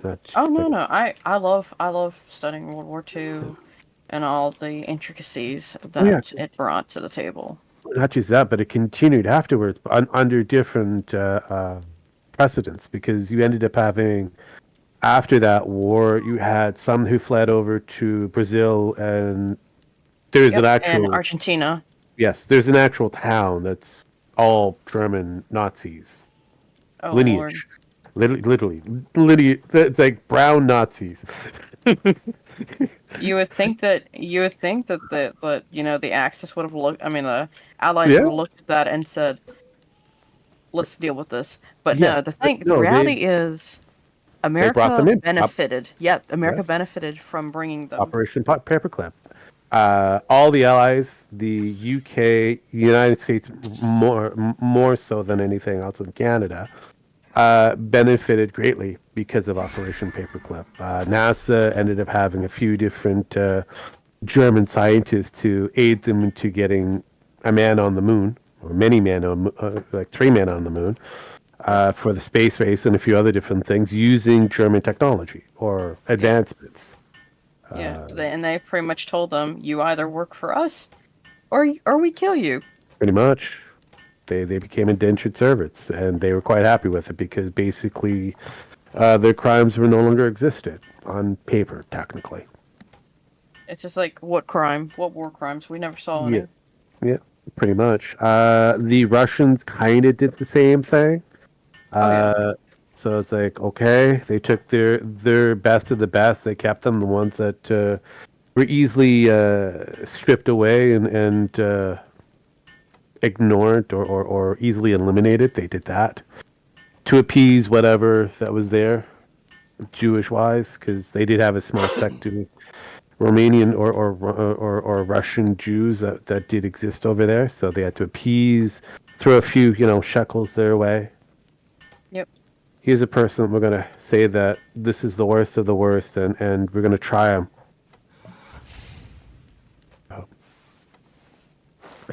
So yeah, again, comedy of error. History is brilliant and insane, and we're on the precipice of repeating certain points. Oh, How far we're going to go into another Holocaust is questionable, because we've done many, we've seen many different versions of Holocaust. So it's like, okay. Yeah. On top of that, it's been like a bit of a, what's the word, like, with what's been going down in between like Russia and all that shit going on. Oh, the Ukrainian-Russian conflict. Yeah. Call it conflict. Yeah. I mean, it's a bitch fit. Mm-hmm. Well, and now this is my 2 cents. Is now maybe this is just me. I could call it selfishness, or call it just me not wanting us to continue being stretched so far thin that we make ourselves vulnerable. Let them sort it out. Let Europe figure that shit out. Well, Europe doesn't want to deal with it, because it's between the Ukrainians and the Russians, honestly. So all this is a proxy war for the most part. Yeah. The Russian and Ukrainians have always been best of buddies. We'll call them like Batman and Robin kind of situation. Mm-hmm. So that area, they've always been at odds with each other, and they've always been good with each other. So it is like the Dick Grayson and Bruce Wayne scenario. Right now, because of the amount of money being dashed out, or multiple billions, close to trillions of dollars being handed to them for all these different allied forces, the UN forces. Yeah, most of that's being trickled away someplace else. Yeah, it's Cold War 2.0. Yeah, so it's like we don't know where it's going, but all these oligarchs are getting a lot of money, and Zelensky's got a good habit with the nose gold. So, which is why I think him and Biden got along very good. Of course. Yes. But then we have Iran, who somehow was able to relaunch their nuclear program. They get all this material magically and money somehow. And again, even though they're supposed to, where did all that come from? Well, it came from the UN, unbeknownst to the UN, because it went through Ukraine to be funneled someplace else, to be funneled to Iran. China being China, they're just gonna go, we don't see nothing. We see nothing. Pretty much. You pay, okay? and so, yeah, this is where we're at. So, as your soon-to-be seated president, which I find hilarious, because he's the king of trolls, and he's learned very well. And like for me, listening to some of the people on the left-hand side, for us up here, getting their titties in a bunch, while him claiming us as the 51st state, Canada, and then calling Justin Trudeau, or Justine as I like to call him, the governor of Canada. We're like, I'm here going, no, he shouldn't be the governor of anything. Maybe we'll put him like closer to like the northern part of Canada where there's no one. He can govern the polar bears. Have him govern Siberia or something. Something like this. Just have him further up north, like where the polar bears are. Have him govern that area. But yeah, the rest of Canada. I always kind of say there's 13 different provinces and territories. It's total. So technically, you would have pretty close to what? You're at 51. You would have 64. I did my math correctly. Because you still have you also have the other territory that's considered outside of you have the Dominican. No, it's not Dominican. You have one, Puerto Rico. You have that, and then you have another one that's under your belt. Even actually that, and then you have the French Cayman Islands, which is technically controlled by the United States. So technically, you guys were going closer to the 70s, unbeknownst to you. Yes, you haven't changed your flag. You've kept it the way it is, but you have all these different territories that are considered a freak state. I'm impressed. Well, I mean, we are still in the earlier stages of taking land. That was the big thing. Not all land is taken yet. So every time I see nails, I always think of the Dragon Ball Z abridged. Nails. Nails. You're watching my screen, aren't you? Yes, I'm looking at that. I'm like, God damn it, he's making nails. I go into side tangents after a while. Well, here's a side tangent since Pin declined to go into it. Into what? The mugs. Really? Now I got somebody here that actually does have something to do with the mugs. Yeah. Mugs. The mugs. Interested in what this mugging is. The mugging. Well, there's The a mugging, story. the great mugging of 1987. Kinda.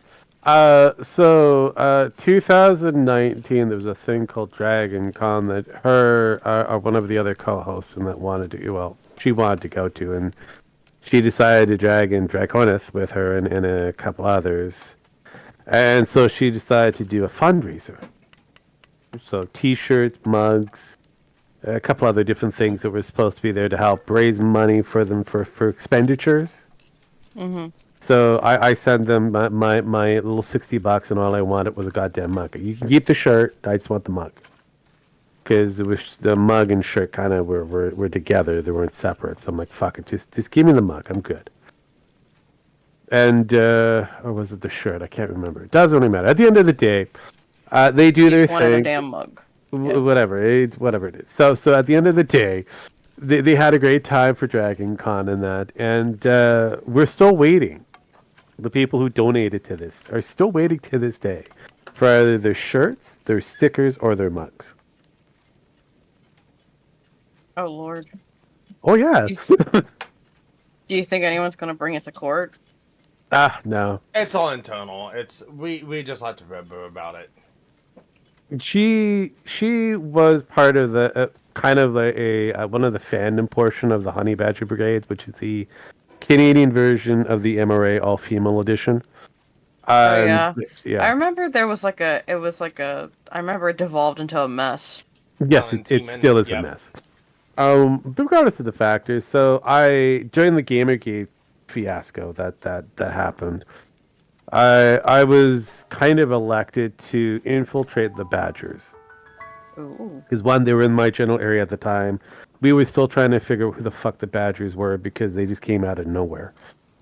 And what the true intention was. So I'm like going, well, they're over in my neck of the woods to do whatever it is. They're starting off in Vancouver Island, but they're coming to Vancouver. Great. I'll go there, find out what the hell's going on, meet them, because they're doing a meet and greet and everything else. So I go there. Apparently, there was a drama that happened over on the Vancouver Island regarding Brian and Hannah for some reason, and some legal action was going to happen or whatever. And again, it was based off of T-shirts or something on that basis. And so I, having this knowledge, and armed with a few other different pieces of information in inquiries, because again, part of the actual inner circle of the Chans and that, you kind of go, who the fuck are these people? So you start digging. And so I go there to their meetup. We have Allison Tiemann, who's the leader of this merry band of misfits. She's in the way of the back of this upper portion of this bar. And she's taken over like 5 tables. Has this giant spread of shirts and shit that's out there, as well as a questionable comic book.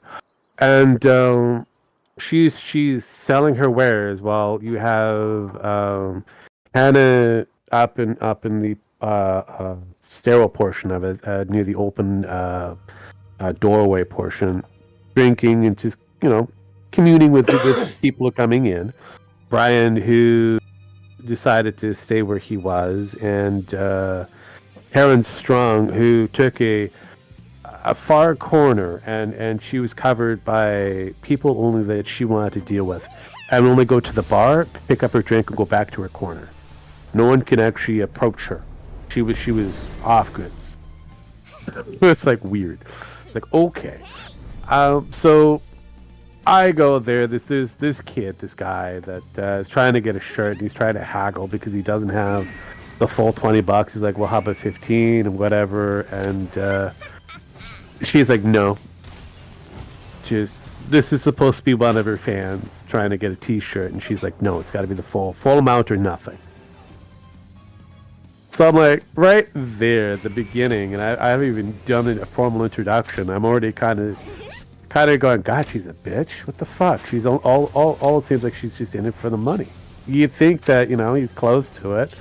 He's a fan going, oh, don't worry about it. Here's a signature. Here you go. That kind of thing. Because I've been to a lot of different, cons or whatever, wrestling events or whatever. They'll kind of, if you're close, they'll kind of got no problem. We'll give you a little extra here and there, but just to, to keep that impression that they're good people.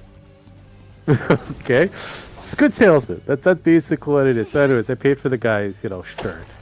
He thanked me. Allison was kind of going, you paid for him? Why? You barely even know him. I'm going, well, it's just how I am. That's just who I am. If I've got the funds, I'll help where I can. It's fine. What? It's only $5. I would have drank it away anyways. It's like whatever.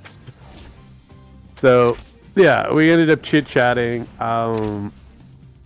She still came off as a twat, really stuck up individual, but getting kind of to the middle portion of it after meeting the good core there, got into their I guess it would be like their paid version of their fandom that they have, the Badger Brigades. So I ended up infiltrating that way through a bit of shekels their way. I became part of their live streams every now and then. So it was a good couple of months in order to get in tight with them to learn a lot of their inner secrets. I am still feared to this day from Allison Tiemann. She doesn't know anything about me and worries that all my information I do have about her will eventually catch up because she's a trust fund kid. She doesn't need the money that she's getting. The house that she owns was originally her father's. He paid for it lock, stock, and barrel. Everything that's about her is kind of a questionable lie and half-truth. Oh, Lord. Yes. Because her father is, he's into oil, and he actually helped a few Saudi princes get a lot of their lucrative finances. So he ended up walking with a pretty good slush fund, and his daughter, who lived there in that area, and she does say it on where she was for her earlier years, that she hung out in Sudan and all that kind of places. She kind of lets a little bit of the veneer go. She's a little honest in certain things, but very dishonest on a lot of other things. So her grift is she's just a woman who's trying to help out the man by claiming that they're a helpless damsel in distress. Yes. She seems very, very grifty indeed. Yes. Oh yeah. Hell, I actually, in amongst their inner circle, I ended up getting them to do a free version of their community thing for those who can afford it.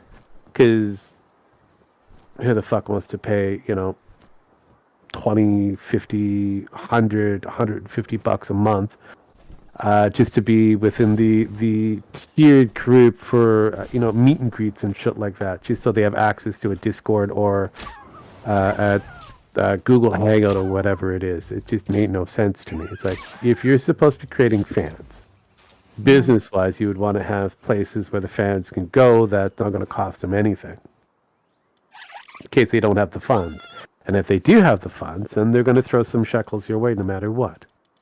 So it's like, be more, fan-friendly, fan-minded. Because I ended up, while I was inside of their inner circle of their paid version of it, found a few people that were hurting for money. A lot of them were Americans. They were hurting for money, and I'm like going, this is insane. One kid who literally was a kid, just fresh out of high school, trying to figure out how to earn a keep in the real world while holding a roof over his head, that kind of shit. So it's like, yeah, he's barely scraping by, and he can't afford. Oh, he could go down to $1 a month. He can't afford $1. He could barely hold a roof over your head, and you say you're an MRA. Excuse me? Yep. So I ended up haggling out the free side. So, which again, it was an easy gimmick. Allison, Hannah were the two main. I was hoping to get Karen Strong, who was the main focus of the Honey Badger, to show up every now and then, just random. She never showed up. So oh, like, Lord. Yeah. It's like, oh, I know where this is going. I know where this is all going. I guess they shot themselves in the foot way too many times. They did. But they gave me all the information I needed, so when I passed it off to other people, I was the greatest enemy because I was a leaker. I'm going, yeah, I know. I told you straight up. Like don't trust me. Like Mr. Medical. Yes, told you straight up. Don't trust me. I know people in a lot of different areas. Please don't trust me. So I ended up befriending, in a roundabout way, Dean Esme, one of the actual brain trusts that helped create the Honey Badgers for the MRA group that was it Voices for Men or Voice for Men or whatever it was called. So they wanted to do an all-female cast of what they were doing for the male version of the MRA, because they were noticing that some men would actually listen to the women. So it's like, okay, it makes sense at that time, I guess. But it just really doesn't work if you're supposed to be doing this whole men's right advocacy, and it's all strictly for men and boys, and then why are you allowing women to talk about this particular conversation? It's like what we listen to the feminists when it comes down to the abortion rights or whatever else. We don't want to listen to the men when it's dealing with a woman's problem. I had to flip the script. Exactly the same conversation here.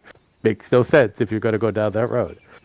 But found out with Dean Esme, he's one of the actual handlers of the original Honey Badgers. Allison created a coup, just like a certain Nazi czar, and overthrew him, and then took over the Honey Badgers as her own. And the original team disbanded, and she created a brand new team under the same name. So I'm like, ooh, more dirt. So by the time we got to the return of Dean Esme during Blood Sports, that's when Allison Teeman decided to go in to try to defend Dr. Randy McCann. Who's that? I can't say. No one knows. He's the guy with puppets. He's the English proclaimed comedian, song stylist kind of thing, vaudevillian, we'll call it that. But he has an affinity for puppets. So the little hand puppets. Yes. So he would do an entire skit with them and a gimmick with them. So it's like whatever. He still to this day he still handles puppets, but he was kind of poking at Medicare in a roundabout way, and then getting Allison or Karen to defend him. So, Bloodsport happened. Medicare was kind of miffed. He wanted Randy McCann to show up to have their throwdown. Unfortunately for me, who is bringing in Dean Esme, who Dean and Medicare already had an interaction once before. I'm going, oh, this will be great. We're gonna get Dean on the show finally. I've worked him up to a point where, Medicare just wants to know how he's doing, probably rattle a few different things, see where everything is going since the last time they had their throwdown. And Allison fucked it up. She decided to go on to the blood sports to try to grift for shekels for her legal case for the Edmonton Expo that they lost outright. But she decided to go on there to grift for extra money in that, and she got her ass handed to her. Then Karen decided to do a Karen Strong video, which didn't go over too well. So, yes. To this day, I'm still upset the fact that I didn't get a chance to get Dean and Jim in front of each other again. Jesus fucking Christ. Oh well. Maybe, just maybe, I'll be able to, get that working. Maybe. Yeah, it's been a long, arduous road to go from where I was behind the scenes to me in front of the scene, to a degree. I'm still behind the scenes, realistically speaking. I'm still a voice without an actual face. And I like the factor that I've been around along these different clusters of individuals, and them not knowing who the fuck I was. Some of them I've actually interacted with. They don't remember me from shit, which is great. I love it. Makes it easier. Oh fuck yes! Especially when I have a few interesting pieces of dirt on them. Oh. So it's like, ooh, I'll hold on to that for later. I'll hold on to that.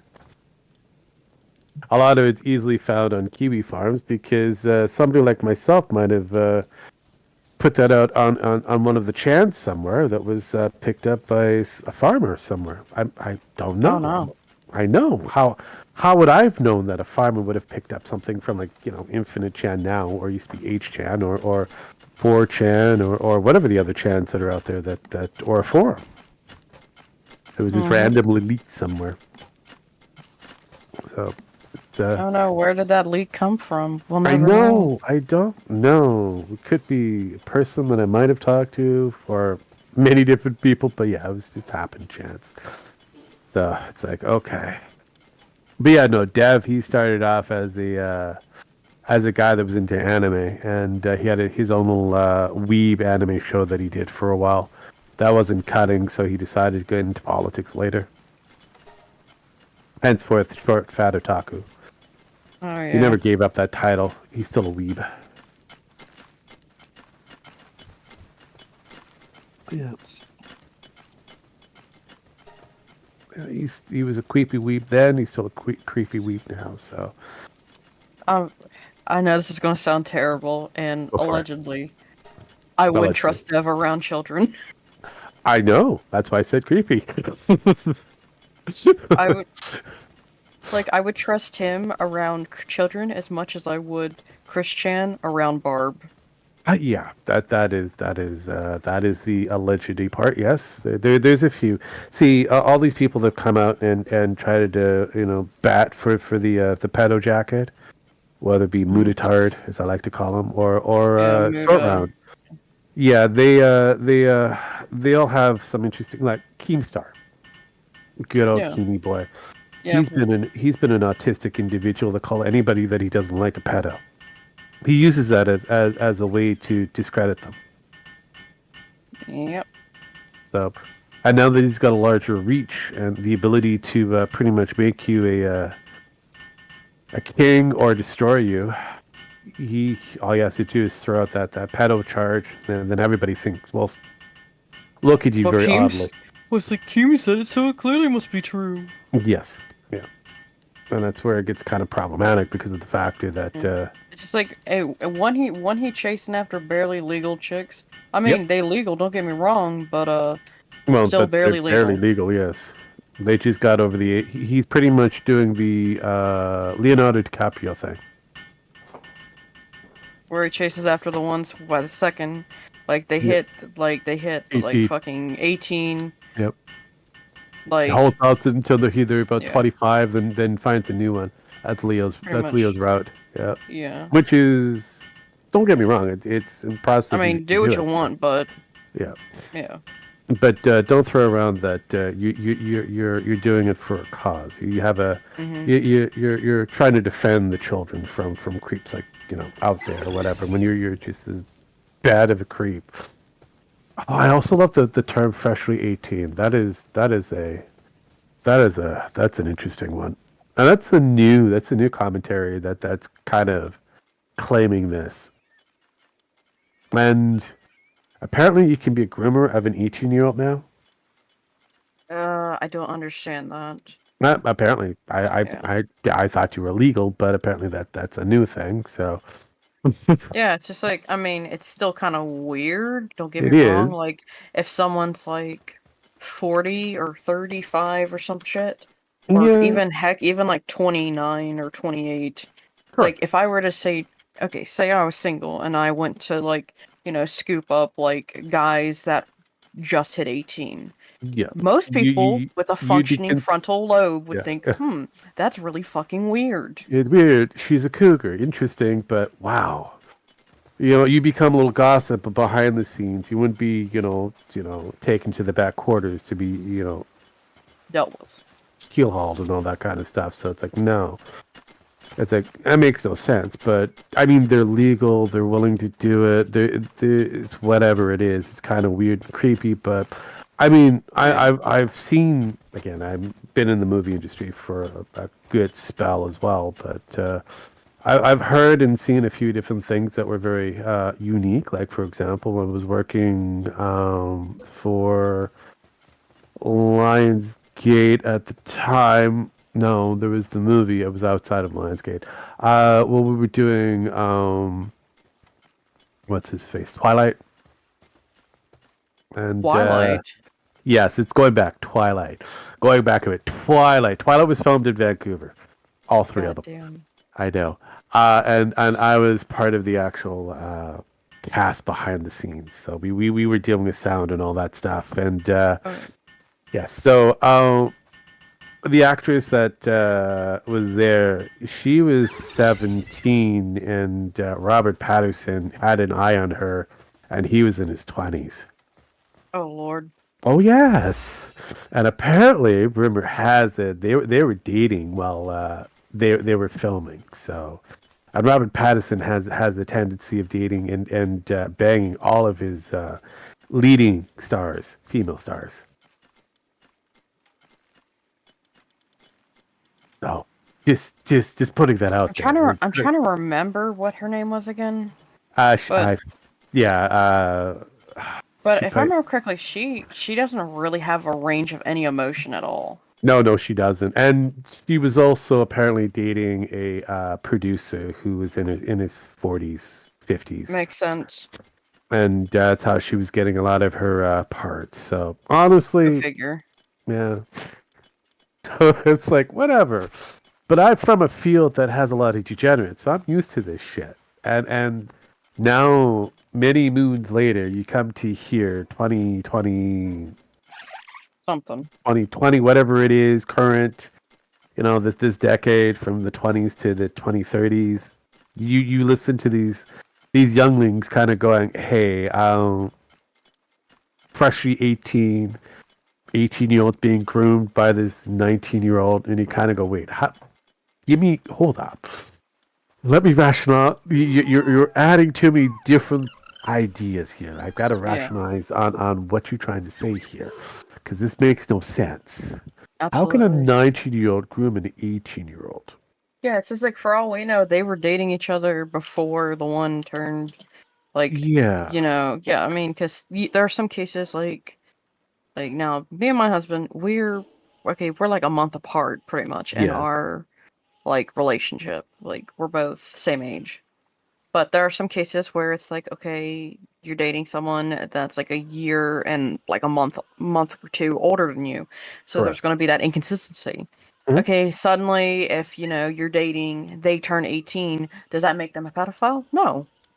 Like that's why the whole Romeo and Juliet laws do exist. It's because of Yes. situations like that.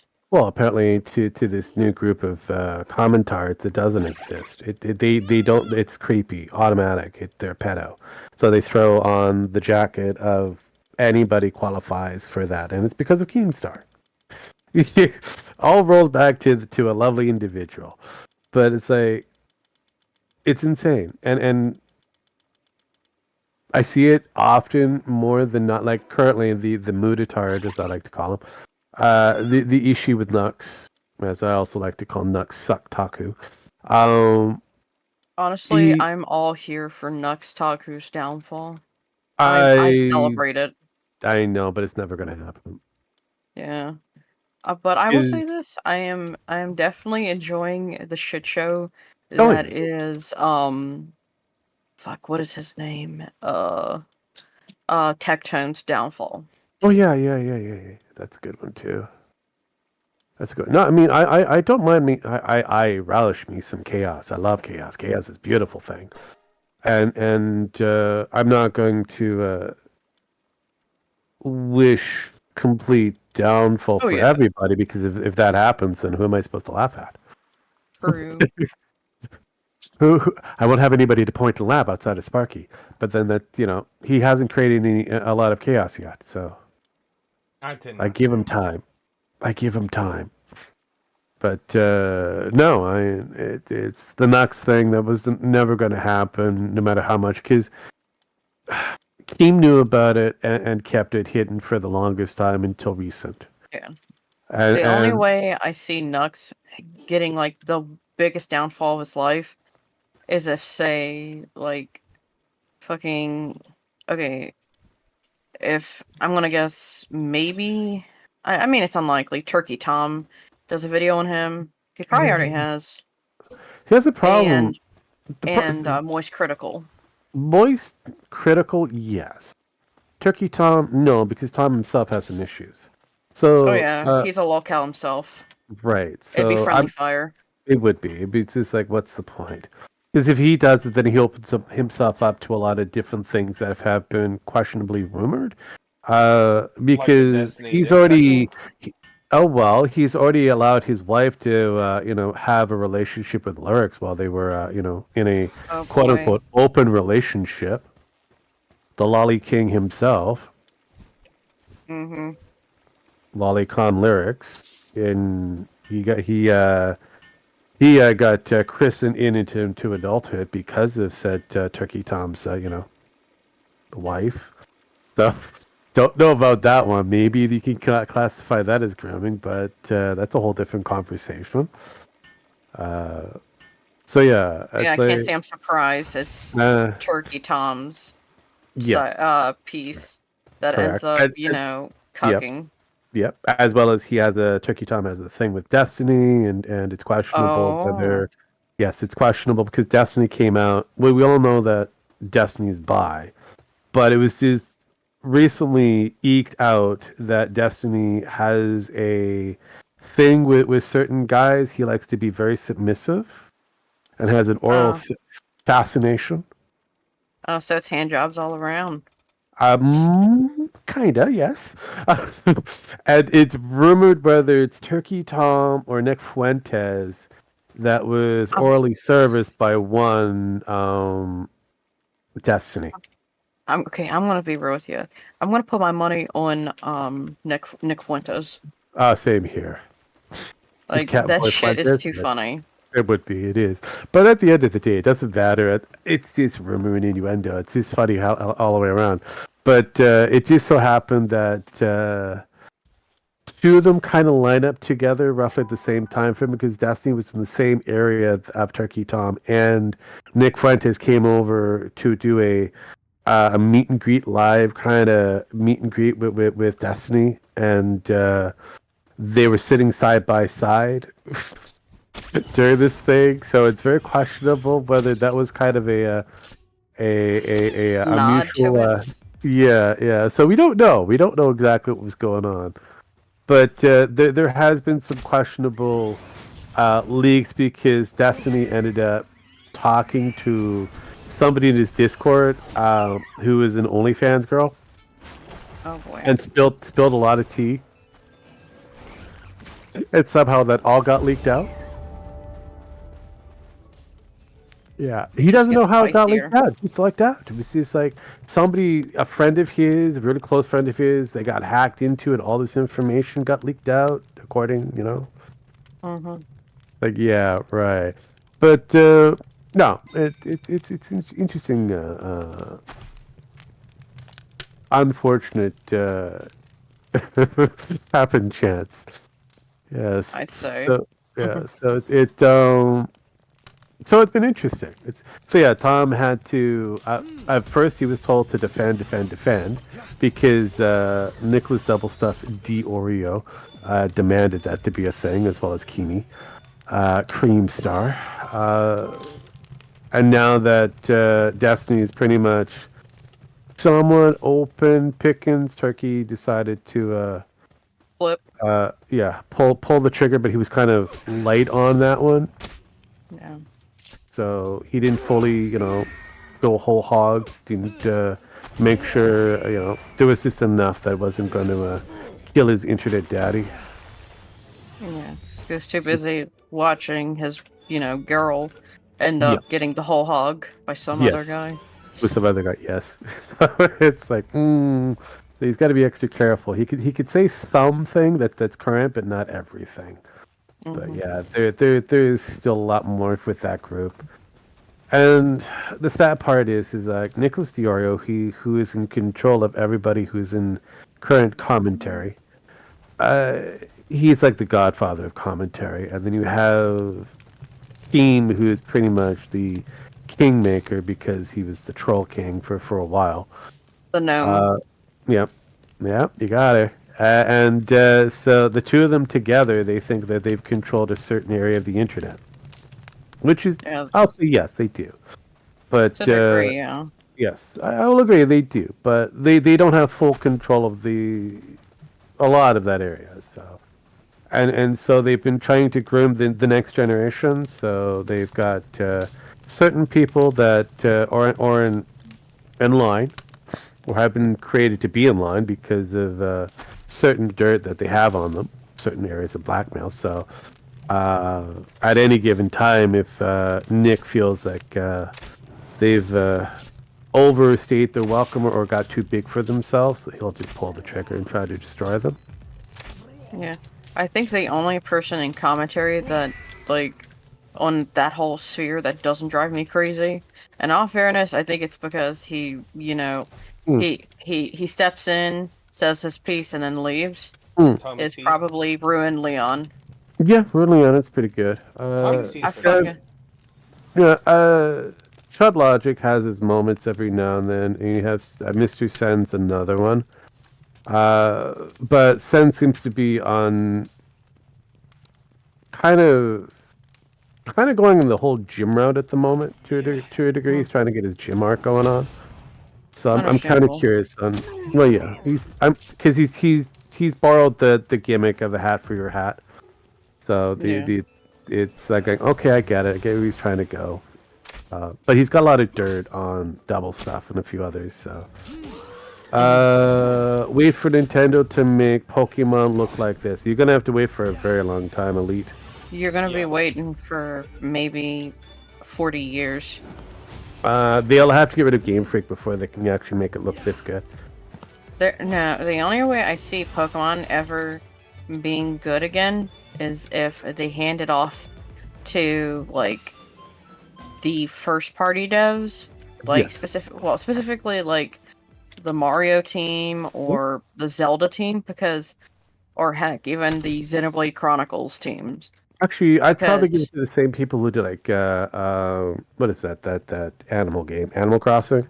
Yeah, Animal Crossing. Oh god, Animal Crossing looks fucking gorgeous.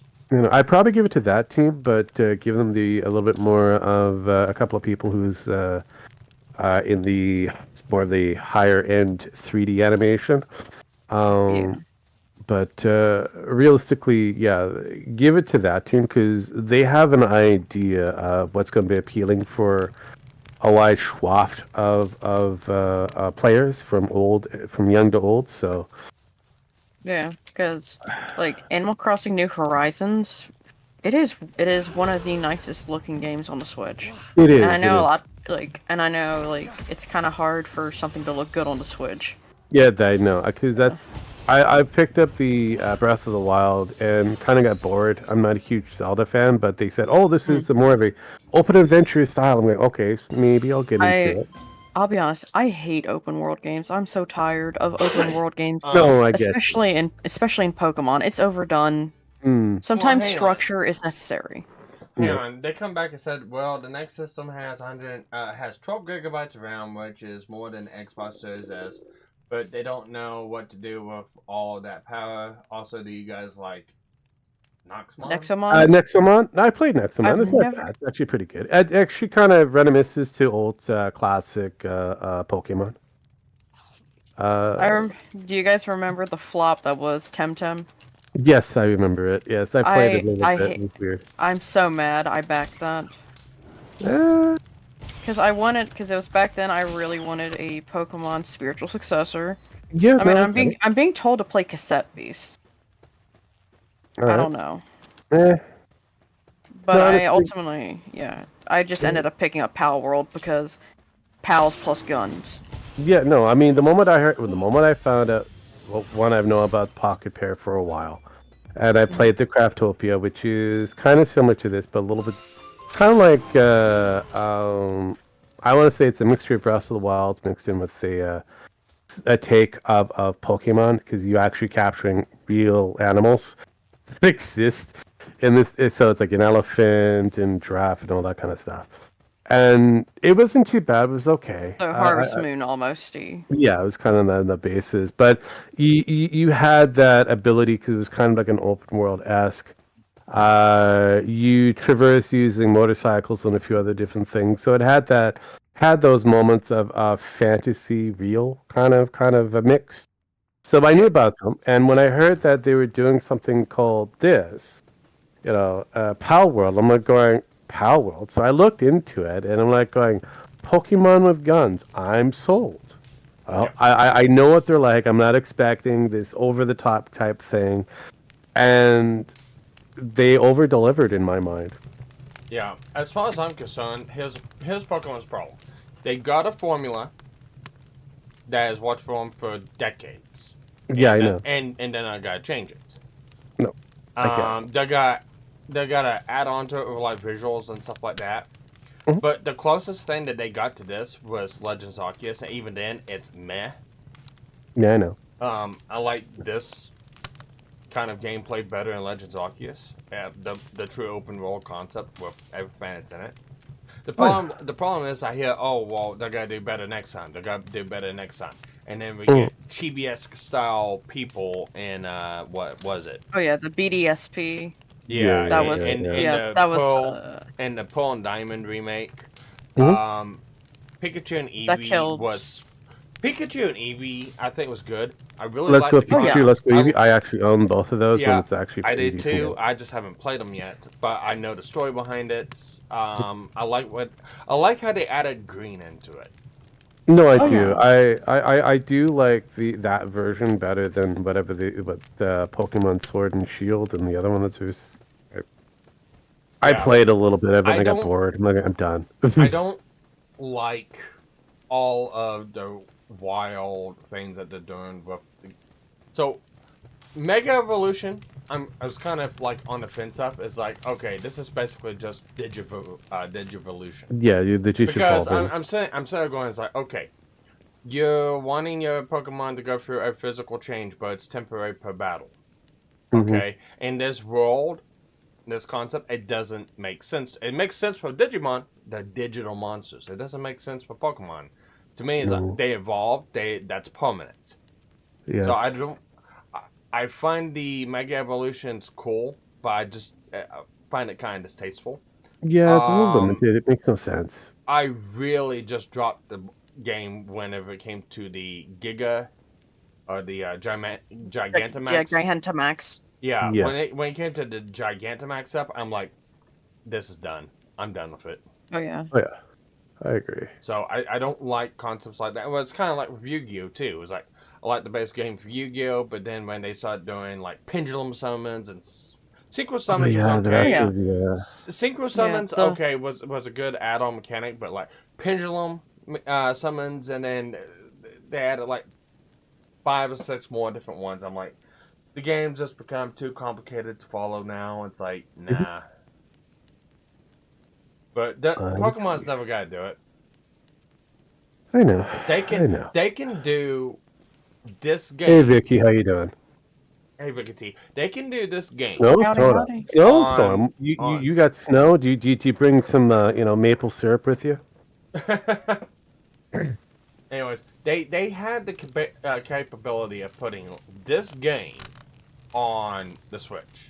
It's not that intensive. No, They've not done it. The only thing that's the downside on the PalWorld itself is the amount of memory leak that it has. Optimization. They need to work on optimization. Realistically, Pocket Pair needs to optimize instead of keep adding at the moment. They need to fine tune before they add on.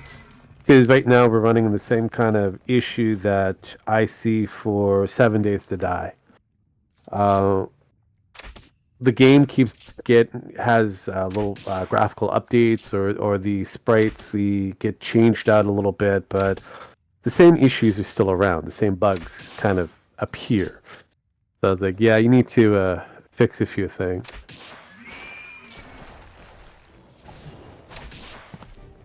Yeah, it's good to know that you're close to Canada. Just don't go to the maple syrup mafia area called Quebec. You'll be fine. Duel Master was an anime that basically, Digimon and that was an experimental time. Yeah. Bakugan, that was another one. That was a weird one. Bakugan was an interesting one. Yes.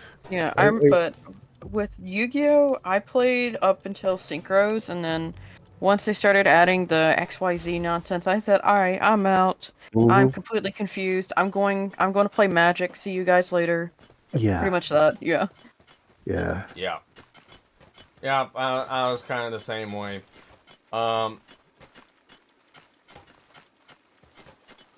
Now, if they went back to like the old style graphics for Pokemon and kept the same gameplay, I would actually be okay with that. Yeah, honestly, I wouldn't see a problem in that. I actually would enjoy seeing that again. Because that's, I think we all grew up on the overhead style type gameplay that Pokemon was. Elite, you've never stopped after the 5Ds? Oof. Yeah. Oof. Okay. Are you going to tell me you also had the little toys to go with it, like the whole Yu-Gi-Oh arm thing with you put the cards in, just like the dueling board? I had that. I figured you would. You were probably the it thing during your young years. Next, you'll be telling me you had all the Blue Eyes White Dragon. I actually got about 8 or 9 different variants of it. Oh, so basically Kaiba got it. Yeah, I know it's a headache after 5D. That's why I said, ooh. Yes. Yeah. Yeah, my, because I played through the era of the whole synchros, and the thing was, I was just so confused, because it's like, I know this sort of stuff, but it's just not fun anymore. No, that's because they're trying to bring in new fans or new players, and they have to make the game a little bit more complicated to a degree because other new games have come out, and are doing something a little bit more interesting, which is attracting this new, younger player base. So now they've got to do it, and it's just catching up with the Joneses. Mm-hmm. Let's see. Instead of just sticking to what you know what you do, and that's your niche market, stick with it. Yeah. You lose yourself. Mm-hmm. Let's see. Yeah, it's just like what's happening with Fallout. Oh yeah, like, okay, I must say this. I like, jeez, I'll explain it. Like, I like modern Fallout games, Yep.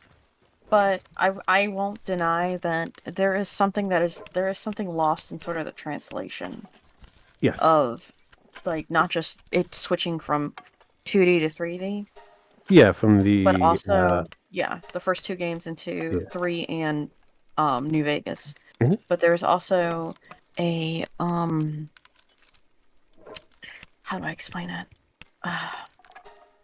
Like, and I understand why people don't like 4 or 76. I especially know why people don't like 76. But 76 is a weird one. 4 is not good, not bad. It's kind of. I know what they're trying to do with 4. yeah, I mean, I will say 4 gave us one of my favorite companions in a game, Nick Valentine. Yeah, no. Oh I yeah, agree. he's goated. Absolutely goated. I mean, I'll even say Hancock is pretty goated as well. Yeah. I mean, the story itself is craptacular. The mechanics that they threw in for creating your own town and that was interesting and intriguing by itself. They could have developed a bit further into that mechanic. Yeah. But for whatever reason, and that's the worst part about Todd Howard's version of Fallout.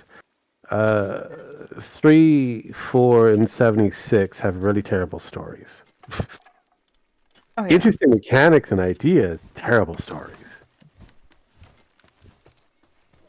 Oh, yeah, I'm not gonna lie. That I'm not gonna deny that the stories are very poorly done. Let's see. Yes.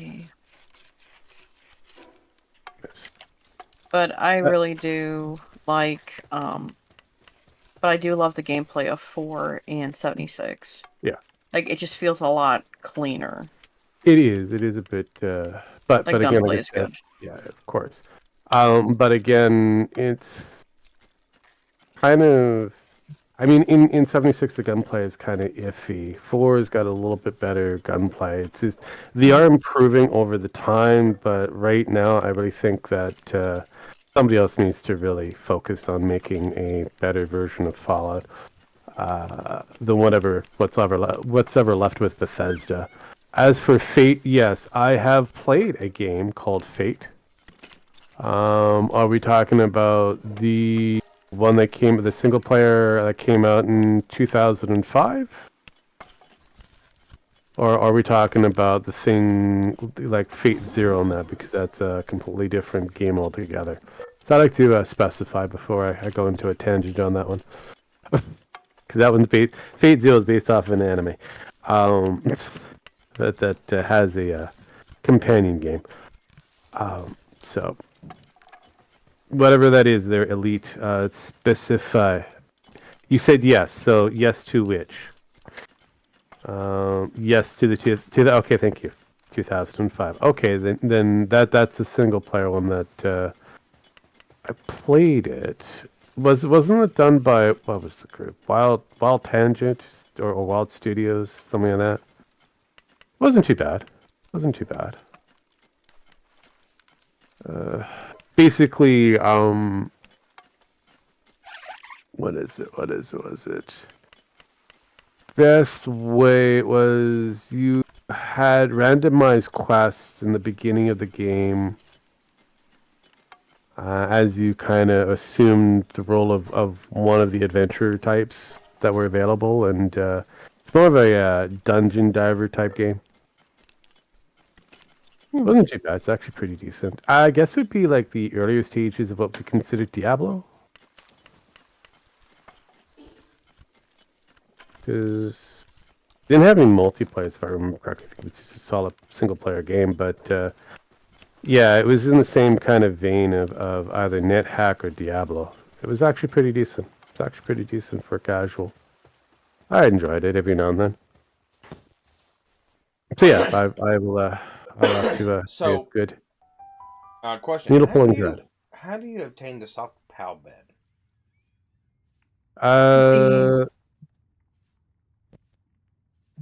Because it's not showing up on something I can get or activate.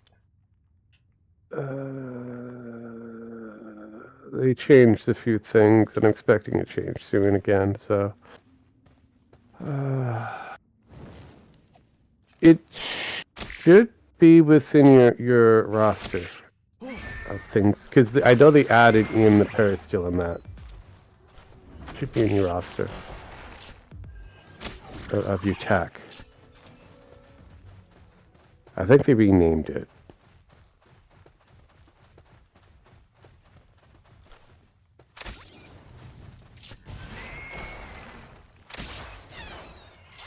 Well, he's dead. I had to blink twice. I thought those were Pokemon, and yeah. Well, that's the whole idea. This is where it gets kind of convoluted, because they look very much like Pokemon. But Pokemon also borrowed heavily from another game that, yes, it's within their banners of games, but anybody heard of Dragon Quest? Oh yeah, that's an OG. Yeah, so that's a lot where Pokemon borrows heavily from, outside of a few other different questionable things that you can find in Japan. Like ice cream. Oh yeah. Yeah. The fucking ice cream cone. Yes. Yeah, I was waiting for them to pull out their porta potty, and make that a Pokemon character. I'm like, I mean, could be worse. Could be muck. True. Very, very much so. Literally just, you know. Yeah, I know. Grimer, muck. I don't want to like fry Sparky's ability to monetize this. As if it's not already. So monetization on my stuff is really not. I'll tell you like this: it takes me like 5-6 months to get up to a point of being able to withdraw money out from monetization. I mainly rely just on super chats. No, I get it. I used to state, and I still state that this is more of a hobby than an actual career, and anybody making this into a career is an idiot. As for the question for Elite here, what do I think of? What do we think of the Xbox situation? I've got to say what situation. Xbox is doing what Xbox is going to do in order to make money. They are number 2 in the business for a reason. Keep that in mind. It goes Sony, then Microsoft, Xbox, then Tencent. These are the 3 major companies that control the board. And the only reason why Sony is on top, as in Sony's entertainment, is because of their, out of all the things, it's not their gaming that's keeping them on top.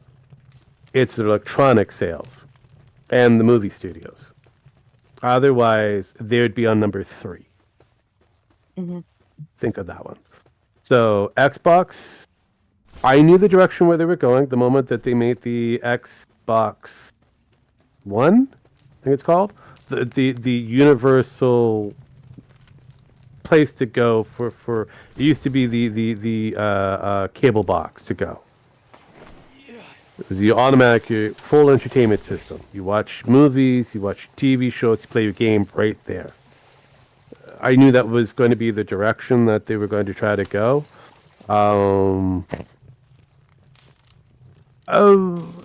Console's a little different. Nintendo does their own thing. Okay? So Nintendo's way beyond other things. And when it comes down to the console sales, or should I say the handheld market, I knew they were going to go into handheld when they brought out the Wii U. Oh yeah. The Wii U. The moment I saw that tablet for the Wii U, I'm like they're going back to solid take this game with you anywhere, kind of thing. So it's a travel-based game, which is great. Which is a market that they've been king in for a while. So, if anything, they helped create that market. So, but with the Game Boy and the Game Boy Advance and a few other different things, so they were very early adapters on that market. Hell, they had gaming watches back in the day. That's where you used to play your games in Japan on a watch. So I knew that they were going to go back to their roots. As for Microsoft, I'm impressed with their direction, trying to make sure that they're available everywhere, and then not focusing heavily on hardware too much, which needs to happen for their software push, which is Xbox Game Pass. They're not taking away from their hardware. So basically, the Wii U, it was the introduction. Yeah, it was basically the introduction of the Switch. Yes, it's your proto version of the Switch, the Wii U. Yes, which I'm impressed with. Just for that technology by itself, the companion basic tablet that you can play your games on later if somebody's taken over the TV, that was impressive. Or it could be used as a secondary controller device for whatever it is, like Ninja Stars or whatever. That was impressive too. So they figured out their gimmick. They figured out their niche. Microsoft has figured out their niche. PlayStation, kinda dabbling in everywhere, trying to figure out who they are at the moment. They were an entity that had back catalog of thousands of games. Now they barely have these games anymore. Even though they own all of the IPs, they say that they have no games. They have no first-party games. None. Mm-hmm. Even though PlayStation 2 and PlayStation 4 will give you completely different look on life when it comes down to the PlayStation world. So, yeah. They don't know where they're going. And those who are considered Sony ponies are very loyalist fans to Sony PlayStation. I wish them the best of luck, because even though they say that Xbox is dying and all that kind of stuff, they've migrated into a completely different direction where Sony is still trying to figure out what they're supposed to be doing. And they're like Apple. They're like the Apple of the gaming world. You know, it can only go for so long. And you're just marketing to that same people over and over and over again. So more expensive for that player base, and they're migrating all their games to PC. They're a third-party developer, like all the other ponies say that Xbox is. So congrats. On PC, we didn't change everything. Yeah, pretty much. It's the hardware. Yeah. I mean, keep in mind, I was a Sega loyalist for a long time until Sega dropped out, and then I have played certain NES games, but I was more of the role-playing type, so Final Fantasy, that area. When Final Fantasy went from 6 to 7, and 7 was going to be in PlayStation, I went all in on the PlayStation side of things. Said, okay, you got me. And it was a pretty good buy. It was a pretty good buy for the first 4 generations. After that, I stopped. I didn't see a need for it. By the time I got to Generation 4, I had a better PC. I didn't have to, spend an exorbitant amount of money in order to play games, as well as to, keep my internet service for my console. It's like going, what was the point?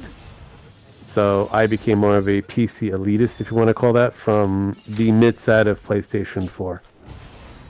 And haven't looked back. No, I know, they shouldn't have never failed, but it did.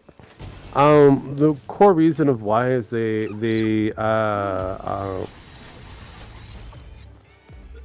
went from the Jaguar to the Dreamcast too quickly. They rocketed directly from one console to another within the last 2 years, which killed them. Killed them. So basically, Sega has if you remember, if you follow the Wrestle WWE kind of thing, when Bret Hart decided to kill his career on the WWF, and Vince McMahon said, well, Bret Hart screwed over Bret Hart. That's basically Sega screwed over Sega. So.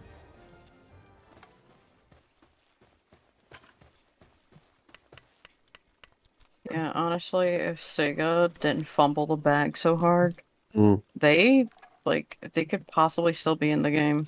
Yeah, they still produce some really good games. Oh yeah, but it seems the only thing they are known for now is Sonic. Yeah, well, I mean, that is their great go-to mascot. That wasn't really the official mascot, so it's like, okay. Yeah, I just want another Jet Set Radio game. That will be up to Nintendo whether they wish to push that, or Sega going into a completely different direction. Right now, they've been very Nintendo focused.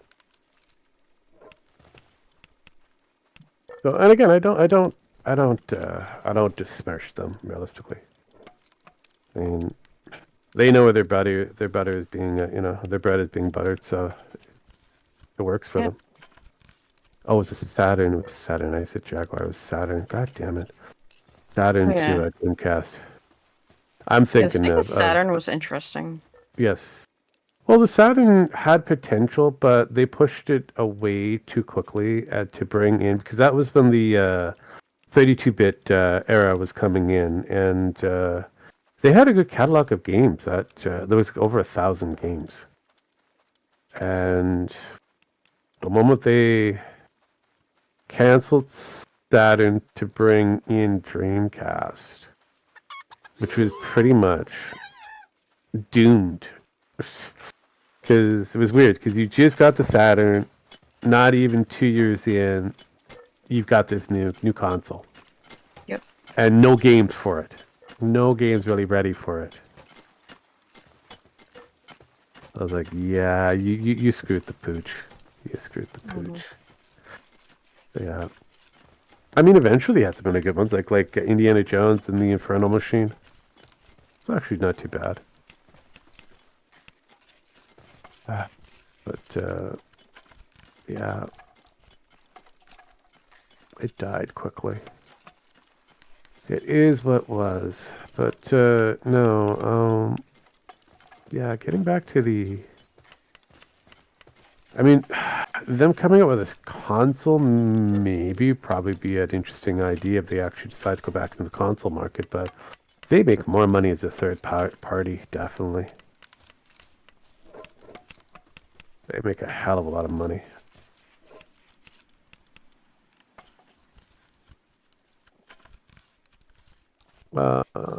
Virtual Fighter, yeah. Actually, Virtual Fighter is back, apparently. Yeah, Virtual Fighter's made its way back. So it's How so?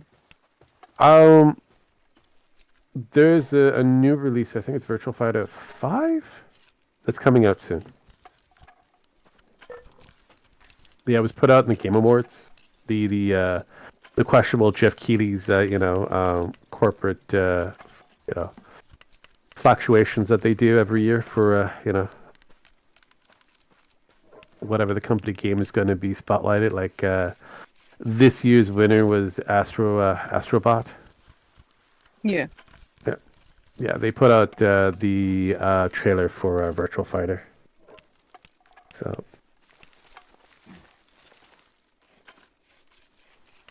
It's insane.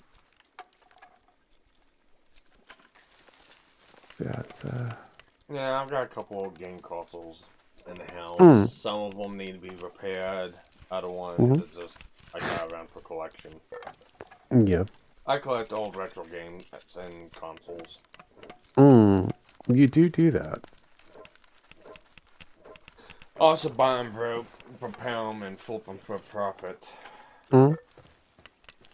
Best way of doing it sometimes. Best way of doing that. Yeah, nowadays it's about the monies and your skills. Yeah, or it's about how well you drift. Yeah, I might do a couple more things in my collection. Yeah. But yeah, no, most people forget that Bayonetta is an actual Sega game. Yeah. Wait, I thought that was Platinum. Platinum is Platinum still Games. under the Sega banner. Oh, that's right. I was gonna say though.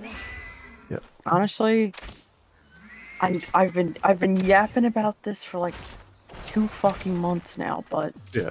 if Platinum/Sega want another fucking banger, throw out a game similar to Transformers Devastation. Mm-hmm. They can that shit will print fucking money. Oh yeah, I know. It is. I mean, right now they're in a position where they don't have to worry too much. They're on just cruise mode.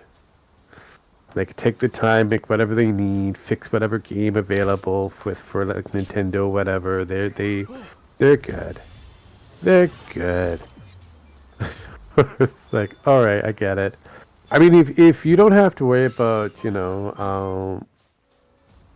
having to make sure that you have a collection of games ready for your player base for this console that you have out, you can take your time, make some really good banger of a game. But right now, Bethesda could actually kind of learn from. They're still using the old Bethesda, formula. It works, but it's not the greatest. They could be spending that time learning how to develop on Unity or Unreal Engine instead of utilizing their outdated engine. That will be producing Elder Scrolls 6 and the next Fallout game. So I'm looking forward for the disaster that is.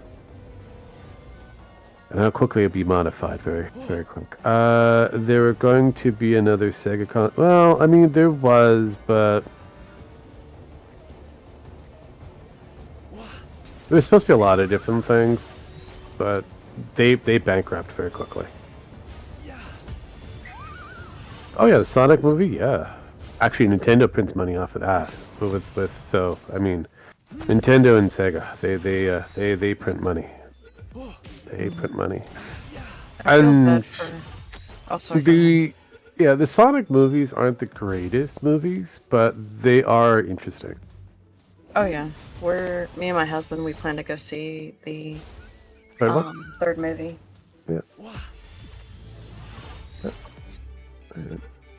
Actually, the funnier thing is Jim Carrey came out of retirement for this particular because of the lack of funds. Oh wow. Yep. Wait, for the movie?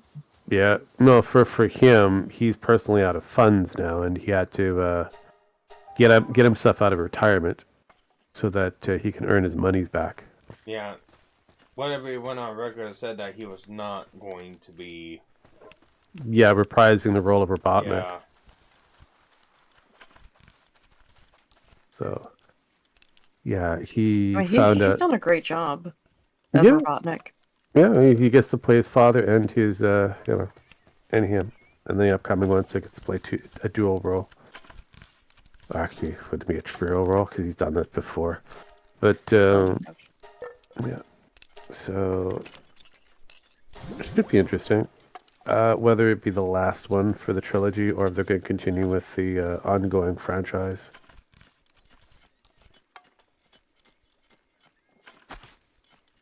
You have Shadow, who will be making it to the roster. Yep. But my question is, where the fuck is Amy? Where the fuck is Well, remember, do you remember that there's the other world that Robotnik was in, Eggman?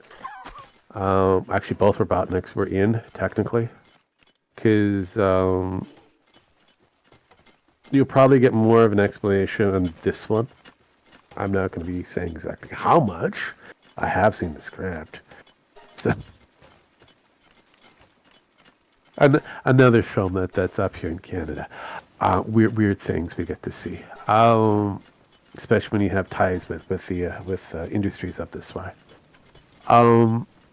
But you will get some backstory because they have to introduce Shadow and his backstory, and they've done it in a slightly creative way. That's what I'm going to say it. So, because they do have to explain, because Shadow has a connection to the daughter, and yeah, Maria. Yeah. So you have to explain that into it. But yeah, like I said, it's a creative way of doing it. I'm not going to say it's the greatest way, but it's a creative way of doing it. It's what happens when you adapt movies from games or books. You have to come up with different ways it's going to fit with the artistical direction that they're going with. That's also palatable to some of the viewers. And very agreeable to the director. But the current director, he's kind of almost like a loyalist at fault for the keeping the fandom in mind.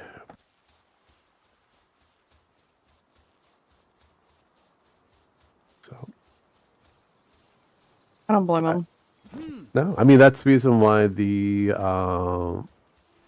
original look of Sonic got leaked out technically. Because he didn't like the look of what the art department gave, because it was already set in stone. That's what the character was going to look like originally. And he demanded an actual worldwide test for this to prove that he was right. Technically, he won, and they changed Sonic quickly, but left the actual core story the way it was. And there wasn't much to change, to be honest. A couple of months for the minor changes at CGI wasn't difficult. But it's sad, though, that the people who fixed the movie were laid off. Yeah, it happens. It happens. But yeah, they were an outsourced skeleton team. So not all of them got completely wiped out. Some of them were picked up for other different projects, and that some were actually picked up for the Sonic project. But again, it's the heart of the business when it comes down to this form of entertainment. Yeah, I get people feeling sorry for them, but I hate to break Just how it. the cookie crumbles. Yes, a lot of them know a lot of them understand it, and some don't. So it's like, it is what it is.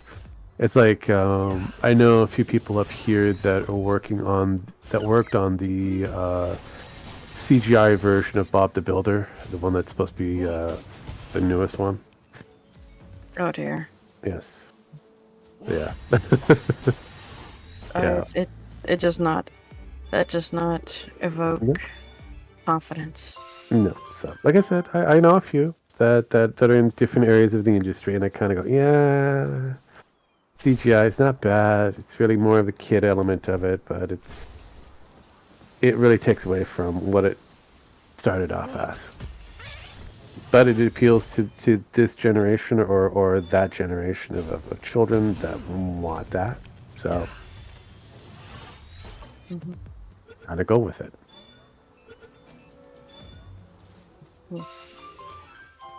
Nintendo go does ahead. what Nintendo don't. Jesus Christ. Yeah, pretty much. Yeah.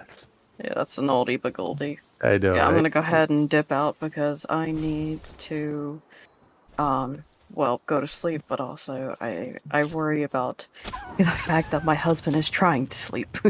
No. He has to teach roughly 120 little shits a day. No, I get it. No, that's what I've got to do. I got to go to sleep to wake up, go to work. I've gone past my overtime for this one. It was interesting. So we'll chat later. Sparky, you're gonna have dead air. I wish you the best of luck. Well, I'm about ready. I'm about ready to call it that, anyways. It was fun, and well, whenever I'm in here and I'm streaming, I don't care. People could jump in. Hell yeah. I mean, I can probably jump in. I mean, if you're streaming tomorrow or do anything there, I'm around tomorrow too. He probably will be. It depends. Like I said, I've been doing some bathroom work because, yeah, plumbing sucks in my house. But Oh Lord. yeah, once I get done, he funny enough, he moved away from the floods that he had from his old house to go back to a new house to a new house that floods. It's awesome. Well, floods from piping, not rivers and lakes. Still, at least you have a canoe. You'll be fine. Fuck off. Tomorrow I walk. After walk, I do BioLife. Afterwards, I'm probably not gonna be able to do anything because concrete's still setting up in bathrooms. So I'll probably stream tomorrow. You'll see my notifications. So. All right, sounds good. Right. I usually get notified when I'm trolling YouTube or over on my our Discord. But yeah, it's I harass him when I notice him, or if I have time. He's like, "Oh yeah, I'm over here. Come say hi." Okay. All right. Later, guys. Later, you have yourself a good night. You guys have a good night. I am heading out. Peace.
Okay, how do I get the bed?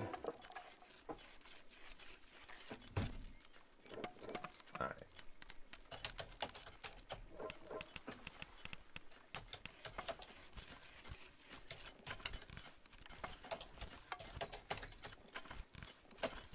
What is the fluffy pal bed?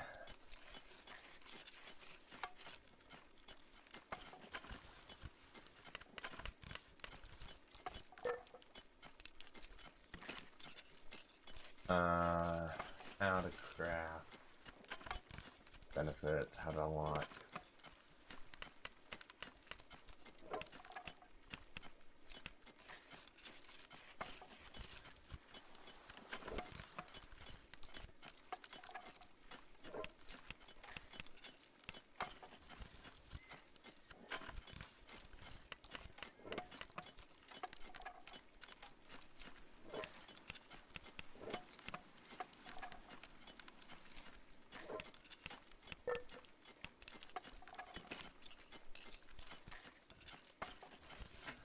Alright, so it must be 24.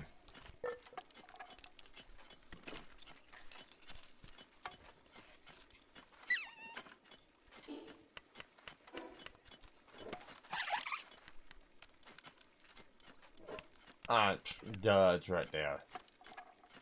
Okay, 24, fluffy pal bed.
What am I doing?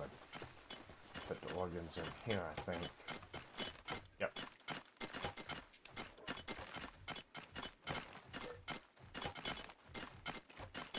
And my phone died, so no more VTuber model.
Fox paw harness.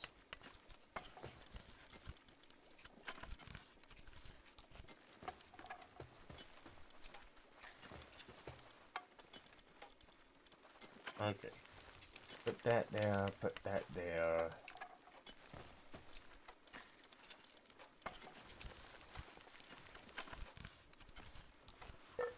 Okay, I need to do some more explorations.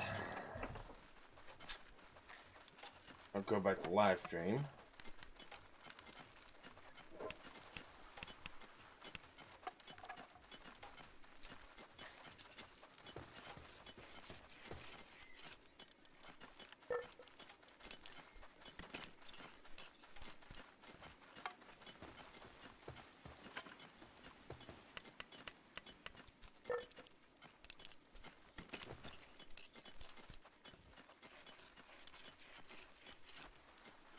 What do I need to build again?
Yeah, I need that.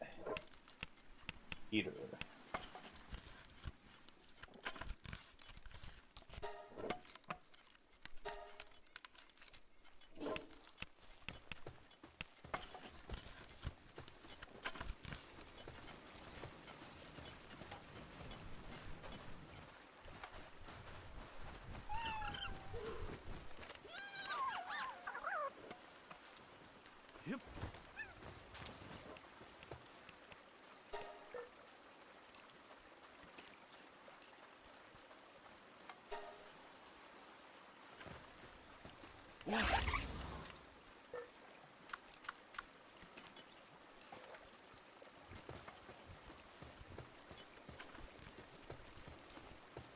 So I need to go to sleep anyway. Tell some of my pals.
Okay. Yep. Well, I gotta call this a stream.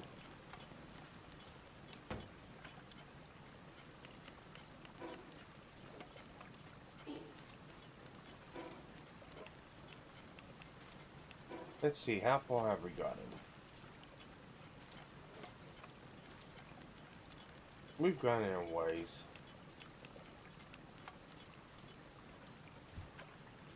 I need to get that chillet. Do that next stream.